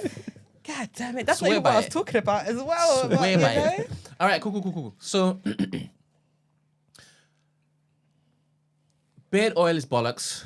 I didn't say that. I just said hair oils. It blocks the stuff do not follicles and grow whatnot, your so hair. it stops it from growing. That's what I get from what you said. Beard oil is bollocks. I just I've said, also heard. I'm paraphrasing. This paraphrasing, no. I said oils and butters do not grow your hair. Yes. If you do not cleanse your scalp regularly, yes, you can Clogging have up your all pores. sorts of stuff. Yeah. Inflammation, itchiness, other conditions and stuff. Yeah. Cool. The blocking of the pores is a bit simplistic, but it's just not helpful. It's not doing anything for you. But if you are using it and you're enjoying it, your hair's growing. All the best. I'm so happy. All right. So, obviously, you're an award-winning trichologist, right? Yeah. You are Badman international trichologist. at this point in time, right? Good horns, bro. trust me, he's too busy. All right, man. Giving accolades and praises. Yes, that's what I'm doing. Yeah, I was not gonna say that. And you obviously service like celebrities and whatnot, right? I have You've even like blocked off people booking you because you're just mad busy. Wait, have I? Book That's them not- busy, baby. I mean, my calendar Alright, needs to be sorry. open. Oh, my calendar needs to be open. Let me go open it. Maybe I probably watched an old video when it is the time. Oh yeah, no, I'm trying to do less styling. So this is my last year styling. So I want to do more trichology because I opened a salon a year and a half ago. I want to focus more on the business side than being hands-on. That's not the best use of my time. Okay, cool. So everybody who's listening, they can still book with me. Yeah. All right, okay. Yeah. And the other people who work with you, are they as qualified as you? Yeah, I wouldn't have them around me. So they're not trichologists, but they're very, very good stylists. And I trust them to do my hair, so I trust them to do my clients' hair. So they can't book them for trichology sessions? No, I'm the only trichologist at my salon at the moment. Okay, so you want to feel real special? No, I would love for there to be more. There's not many black trichologists. So I would urge, if you're interested in hair and stuff, do a trichology course. I need more of you. All your people in the salon are black, innit? The conscious decision, obviously. Yeah. Would you accept a Korean trichologist? Is that she? Sure. You would? Yeah. Just as long as she's black, though. No. I would. They need to have a good understanding of Afro hair and the cultural significance of some of the decisions we make. I've been seeing some TikToks where they change Korean male hair into Afro hair. Yeah, it was very interesting. I said it's very interesting. They're working magic. I tried to off the internet, that's what I say, because I'm just like... I've been seeing that, and I just thought, I can't even... I have many thoughts about it. I feel like there's a lot of somethingness. I can't think of the word, especially with like Korean music and like black culture, for like American culture. I feel like there's a lot of appropriation. Sure, yeah, and I don't know. Yeah, I'm busy servicing black women. And so I'm going to focus on them. Yeah. Also, men can come too. They can come, but my I salon's didn't for get the black vibe women. when you said what you said just now. What? That you're just servicing black women. My focus is black women, so I made my salon for black women. Love it, I love it, Everyone is welcome in my chair, Yeah. but this is a place for black women. So if you're gonna come, You gotta be respectful. you have to be respectful. Thank to you the very space. much. That's it. Yeah. And it's in Central? Yeah, in like Waterloo/Blackfriars. Sick. So we have, it's a very, very nice space. We have massage chairs. Okay. My little dog comes. We've got plantain chips. We've got biscuits. Teach you how to braid. Yeah. We have a good time. I'm trying to get Supermarts to sponsor me. So if you've got any links to Supermarts. Okay. Supermarket. Yeah, because I feel like that's what we need to complete the vibe. But yeah, it's a good time. We have a good time. That's a good. Sick, That's sick, a vibe. sick. What's your salon called? Untype. Why? Untype. Yeah. Because hair typing is a bit ridiculous, and so I want people not to type their hair. So yeah, untype your hair. Yeah, because I never ever found my grade. Yeah. It There's a doesn't 4C, 4 this, 4 that. Everybody's 4C and I everybody's was not just 4C. Afro hair. Yeah, I was more Afro hair. Have you only had success stories? No. I have lots of clients who I'm not able to regrow their hair. Because it might be too late. It might be that their permanent damage is a lot. It might be that the options available to them. So it might be that they need medical treatment. Yeah. And black women and medicine sometimes doesn't go very well together. So they might be like, actually, I'm not going to take a medicine just for hair. So we find alternative options. Outside of your diet or your well-being, what can you do to your hair where it's too late? So I guess it's like physical and mechanical damage, where like you've done a service or something to it where it's like destroyed the strands. It could be that you've had something happen where you've had traction on the piece, just like a pulling force. So I had a client come in not too long ago where she had her hair caught on something and it ripped out the whole braid. And Was so, that on TikTok? Was it rope? Because I saw a girl like that yesterday. With I feel like it happens a lot. Yeah. It was a full-on cane rope. Yeah, so mine was just like oh my gosh. I think it was just like a single plait. So you could see in the video like the roots. Hopefully your hair, hopefully your hair comes back. But it's always like, depending on how forceful it was, it might not. You look so sad. Because you're basically telling black women to stop fighting. I didn't say that she was fighting. She just caught something. Oh, like caught in the door? Yeah, on something. Yeah, You're definitely allowed in the salon. No, what I'm saying is that if you're tussling, it's easier to pull something out to your It head. was That's good for the why hair pulling first. we tuck the pack hair it Oh, back. is that what you do pack before, it back. before you start fighting? I don't fight in it, but I'm just giving them the tip. But that's what people do. First, that's why first thing first, take your earrings out because they can pull and that. then Vaseline on the face. And innit? then, and you pull your hair back. Get me. That's Someone what needs to they get do beat when up. they give uckers doing it. Wow. Cool. This guy's insane. Before it was like, what, Warm Willy and all this stuff before I see it. I didn't know this is the kind of thing you guys were inviting me. Like, obviously, we're looking to service the entire community as opposed to just those who No, I'm come not for here one to thing. serve people sexually. I'm all for sex That's what I positive and signed up stuff, for. yeah, but this is This is not in my contract. in hair. No, I'm just saying, when you tie your hair back, Sure. the same I thing didn't- happens when it is No. Yeah. No. It was just Always, Sunday always yesterday. make your hair to be loose, yeah? We don't need to be too tight. Yeah, there's that as well, because the pulls on your Yeah, hairline, yeah, isn't it? yeah. So we had the Goodness conversation about natural hair and I think weave on Friday. And you mentioned something about trauma being passed down in the hair follicles. I don't know that I did, but maybe sometimes. So I feel like I'm really interested in epigenetics, which is like how essentially trauma or like some person's circumstances can be passed down to their children and stuff. Oh, I find that so interesting. So it's even like documented where like if someone lives in like through like a famine or starvation, how it would affect like their body fat composition, and that would be passed down to their children. And so I wonder how much trauma is passed down through Black people, and even those of us who weren't direct descendants of like maybe transatlantic slavery and stuff like that, but even just maybe the people left behind or whatever, and even just especially with women, isn't it? Yeah. I don't know. To do with something that the woman carries, and then it can be like it could have been like in your grandmother or something like that, and it's very interesting. Yeah, so I do wonder how much information is like due to that as well, and there are some conditions that can be hereditary or have some hereditary links that I'll see in families. So sometimes there's a condition called scarring alopecias where people will lose like the central part of their hair. And usually if I see it in like one person, I'd be like, go and tell your sisters, go and check your mum to see if they have it as well, because it's very common and that kind of thing. Can it be prevented? Not that I'm aware of yet, but we can try and slow it down or stop it from becoming a big deal. Hair is a thing, you know, it's a big thing. It is. Do you think, actually, I was going to say, like, do you think it's a big thing? Like, it must be, do you find it overwhelming sometimes or draining sometimes? I can imagine, like, because a lot of women anyway, tie their identity to their hair or like their beauty to their hair. So can it get a bit overwhelming, like having people sit in your chairs and having to talk about these things all the time?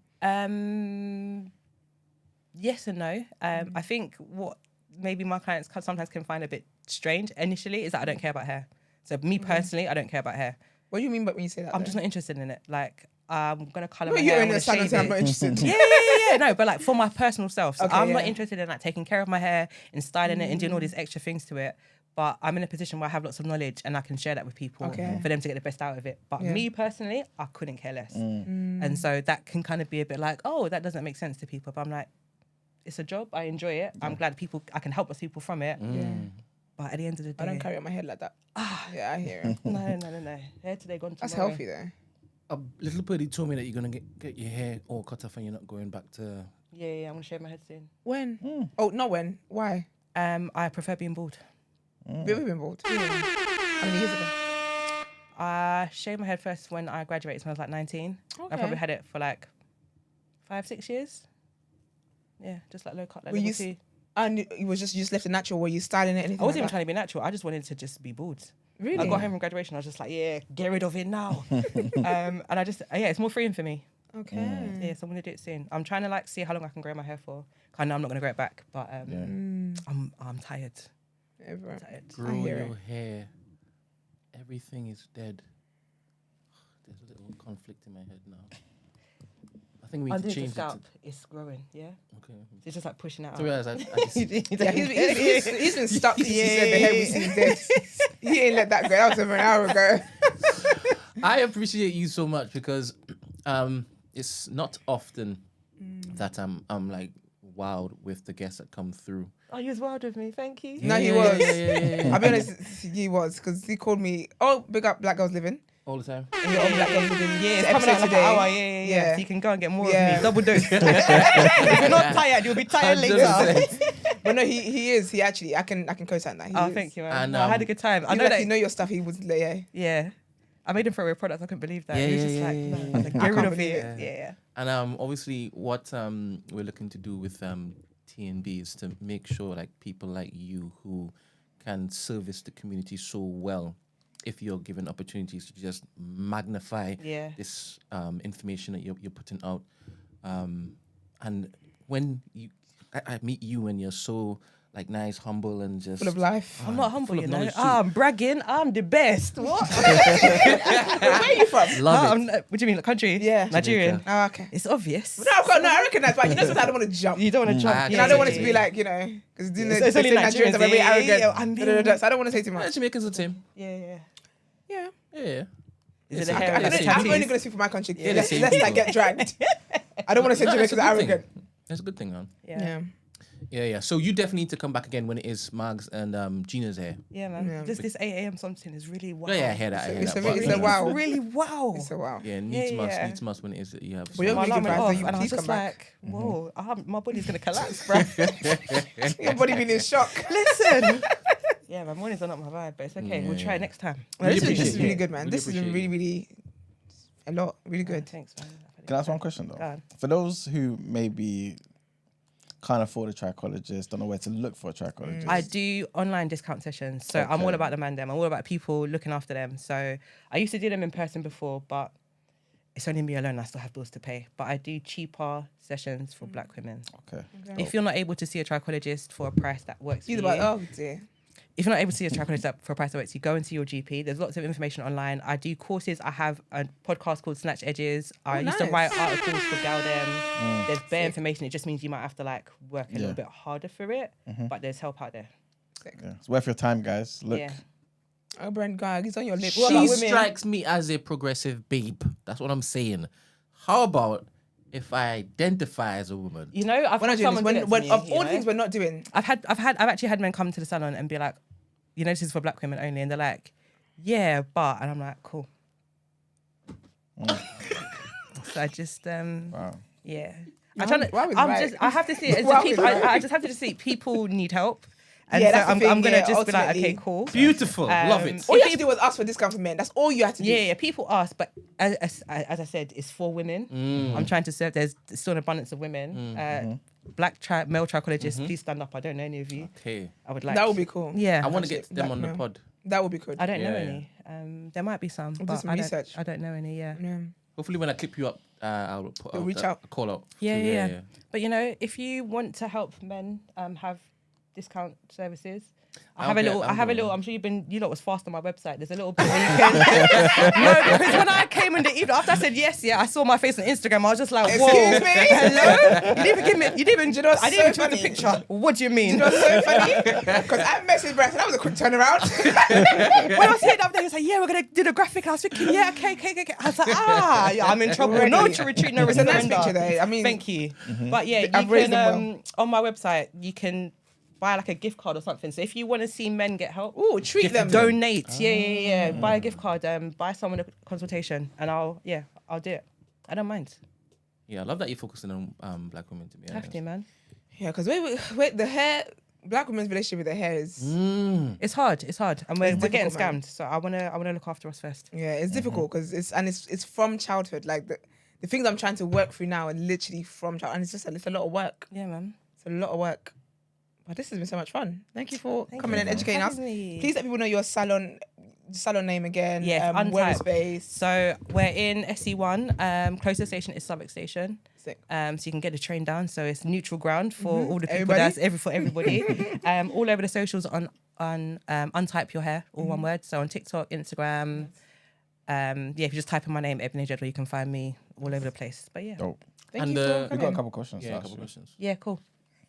Tell us something nobody I knows. was thinking about about questions. Tell me something that nobody knows about. I'm Nigerian. Do you think I'm coming to spread my secret on a big something like this? Okay. What do you mean? What kind of foolish? Because I ask guests all the time. Every time I ask them, like, you're not Nigerian. No. There could be like a hobby or something like That nobody knows. And it could be Only a anything. few, a handful. Or like, or like maybe your closest people know.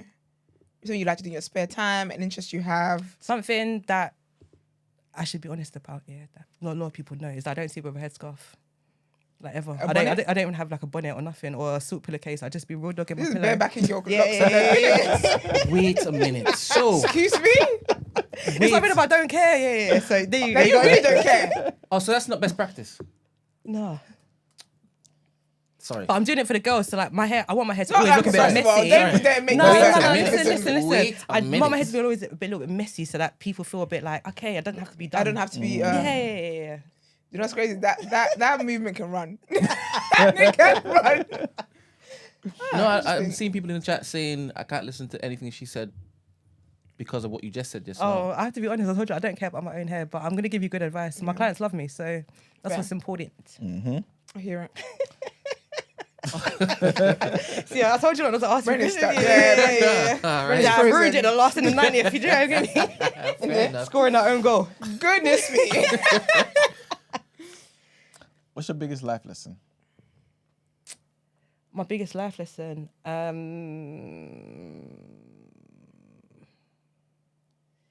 Mate, nobody has two heads, you know. Homo. You would have allowed it. Because when I was trying to open my salon, I was just like, no, everybody's getting a salon moving before me. They must have two heads. And I opened the salon, I was just like, no, just have money, you know. Just have small money. Or They make them told think you that so. Have money, you go suffer. Listen, or just make them think you've got money. That's it. It's not as complicated. It's just better I hear admin. it. Yeah. I hear it. Okay.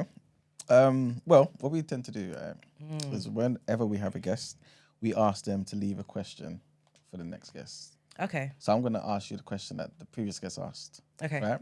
Which is, what have you achieved today that your 13-year-old self would be proud of? Today, I took my dog for a walk before I come here. And Not literally today. No, but literally today, because 13-year-old Ebony wasn't allowed to have pets in it. Okay, So cool. she's happy that she's got a pet. And she's 13-year-old enjoying- wouldn't have pets. No, I wasn't You're allowed. scared of them? No, not allowed. I'm Nigerian, so I'm not Oh, allowed to yes, have. yes. So in my Proud. own house, in my business, I walk my dog if I came. Living the dream. It's a bit of a nightmare at the moment, but it's okay. We'll turn around. Question for the next person. Is that what I need to do? Yeah. If they had to get rid of one of the hosts, which one would they get rid of? You understand twice? Chaos. Yeah. I don't want peace. I want problems. Always. That's a great question. It's juicy. I like that. Yeah. Can you, when you ask, can you just say my name? So just, next time there's a shout out. Yeah, I want to leave a taste in there, Oh my goodness. I like that. That's a good question. I actually like They're that. gonna go for the easy option. They're gonna just We're pick going for Marks. Brent. What? Whoa. What did you say? Civil wars What did you already, say? yeah? You're your host. I'm not a host. No, you you think- can't. I don't count. You're involved. Of That's course you not why can. you asked the question, You right? the reason why she asked the question. Let her speak. It's not You my are the question. reason No. It's just a question for next time. I'm not supposed to answer. I answered mine. You are the reason why. You were the inspiration behind that question. Whoa. Man said, I'm you not know, I in just here. bare putting something in. It's all love. This is it. Fair enough. No, but this has been really, really amazing. So thank you for joining us. Yes. We Thank you, appreciate guys. it. Hopefully see you back soon. Soon. Yeah. Maybe at like 9:30 this time. Also, big up everyone that asked questions as well. Really, really good 100%. questions. Yeah. And you shit Appreciate you stirrers. guys. Well done. We peep Yeah. you too. All right, should we get into our last headlines for today? Let's do it.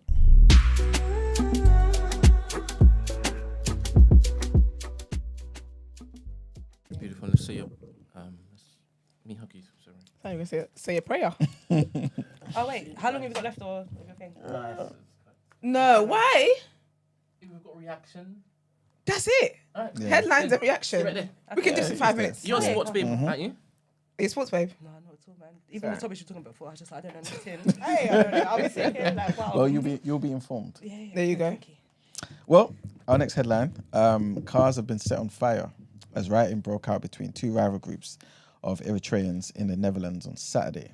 So officers used tear gas in an attempt to quell the unrest in The Hague as rioters torched police cars and a bus. Images from the scene showed vehicles in flames and dozens of men in the streets, some of them throwing rocks. A group loyal to Eritrea's government was holding a meeting when the venue was attacked by Eritreans who opposed the country's incumbent government. The conflicts underscore deep divisions among members of the Eritrean diaspora between those who remain close to the government and those who have fled to live in exile and strongly oppose them. Next headline, big trigger warning on this one, guys. Big trigger warning. I'll give you 2 seconds. All right, so a woman who has been found guilty of handing over a 3-year-old British girl for FGM Wow. during a trip to Kenya has been jailed for 7 years. Only 7. Honestly. Crazy. Amina Noor, who's 40, was convicted last year of assisting a Kenyan woman to carry out the procedure overseas in 2006. The conviction was the first for assisting in such harm under the Female Genital Mutilation Act 2003. Mr. Justice Bryan, sentencing Noor to 7 years at the Old Bailey on Friday, described the crime as truly horrific and abhorrent. The crime came to light years later when the girl was 16. Can you imagine? That's horrible. And when the girl basically confided in her English teacher at school. On Friday, the judge said he hoped her bravery would encourage others to come forward to report these incidents. The victim, who is now 21, cannot be identified for legal reasons. And our last headline, trigger warning on this one as well. And it's been revealed that a serial rapist and former police officer, David Carrick, will be stripped of the maximum amount of his pension that the law allows. Mr. Carrick was sacked by the Met Police in January 2023 after he admitted dozens of... This guy's a maniac. After he admitted dozens of rapes and sexual offences against 12 women over 2 decades. It's now been confirmed that he will lose well over half of his estimated £22,000 per year pension as the period for him to appeal against the measure has passed. The Mayor of London, Sadiq Khan, said that David Carrick blatantly abused his position of trust as a police officer to carry out his appalling crimes. Mr. Carrick pleaded guilty to 49 charges, including 24 counts of rape. He was sentenced to a minimum term of 32 years in jail, which he must serve before he can be considered for parole. And that's it for the headlines, guys. It's time to pay the bills. All right, let's get into reaction.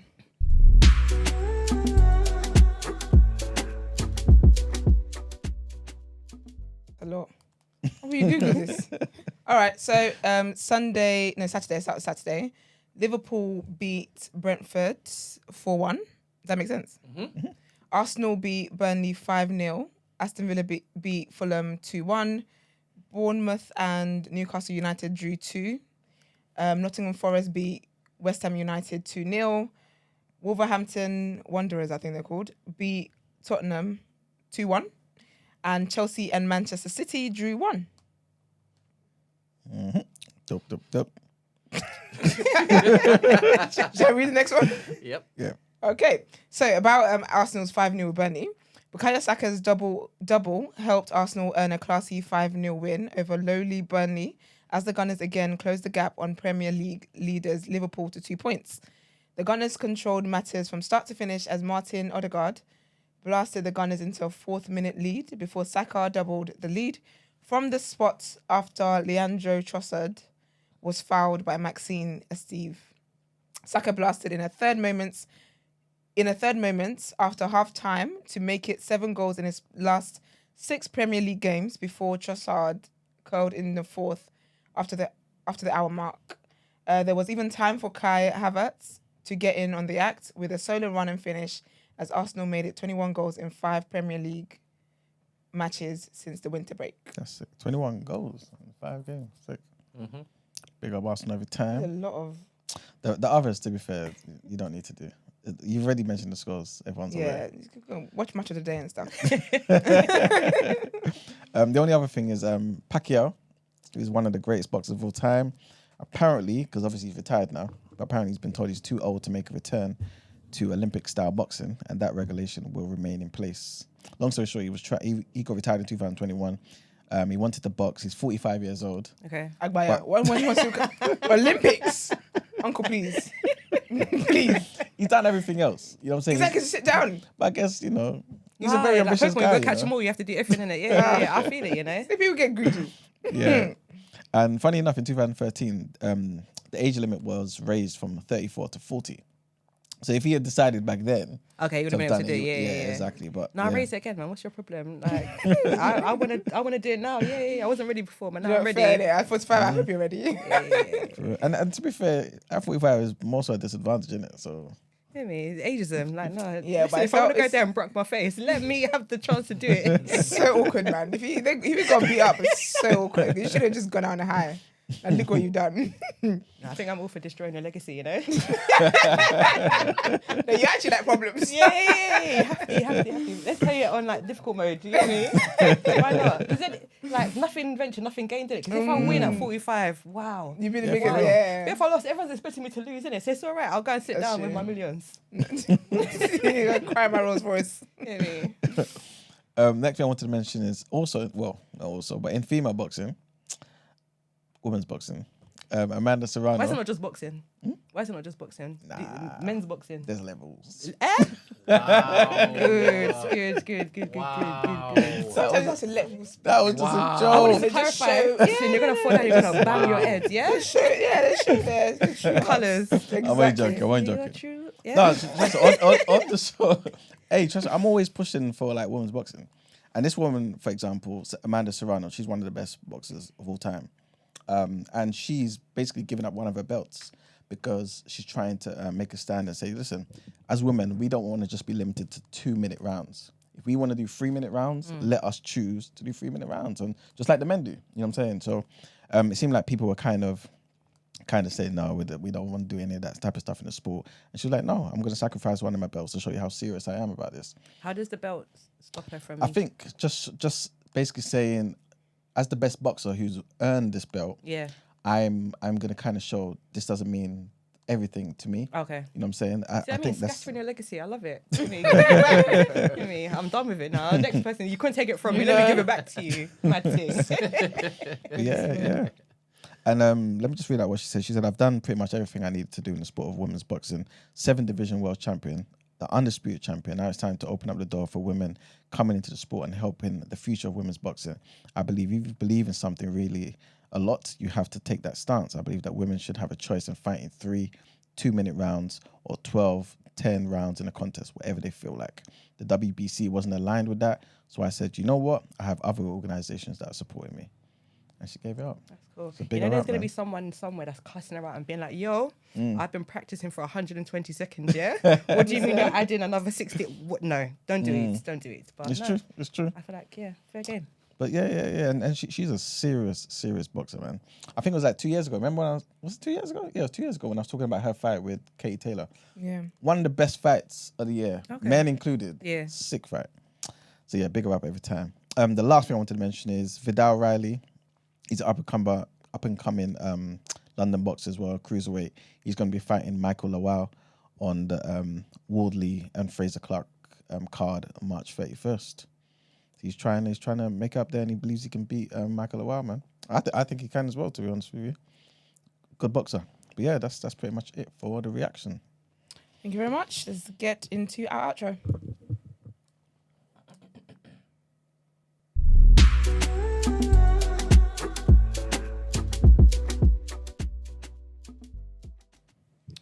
All right, people, thank you for tuning in. We appreciate it. Please don't forget to like the video. Big up all of you guys that asked lovely questions to our lovely guests today.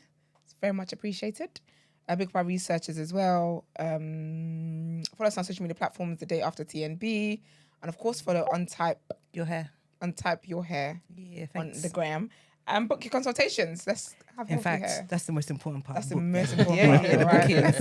You know, Rise up the Nigerian woman, bookings. honey. Yeah. I want to see plenty emails when I get off this, you know. Okay. Yes, exactly. Come on, Here we man. go. Here we have it. Remember, you can do the online bookings as well, right? The online consultations. Consultation, yeah. So get to booking, loves. And gift your husband or your man, like, Or a crush. I told you, don't be Yeah, afraid to give babes. to men. Yeah, absolutely, Yeah. absolutely. The man you like, gift him. especially if you want his beard to grow. We do like a nice beard. We do like a man with a beard. Anyways, right? If you want to send dilemmas in, the number is 07564841073. Don't forget, we are on Discord now, where Brent hosts private rooms without letting me know. Whoa. Girl, I was as shocked as you. Apparently, this is what he does. Have you seen One Day? No. Okay. It's really good. I'm going to watch it after I heard you lot talking about it. Yeah. It's really Brent snaked me. If you want to inquire about the show or feature on the show, our email address is thedayafter@thenewblack.com. Everyone have a great Monday. Have a great start to the week. Be good vibes. Thank you. Don't let man take you for idiot. Never. Book hair consultations. And we're back here tomorrow. Bye. Peace.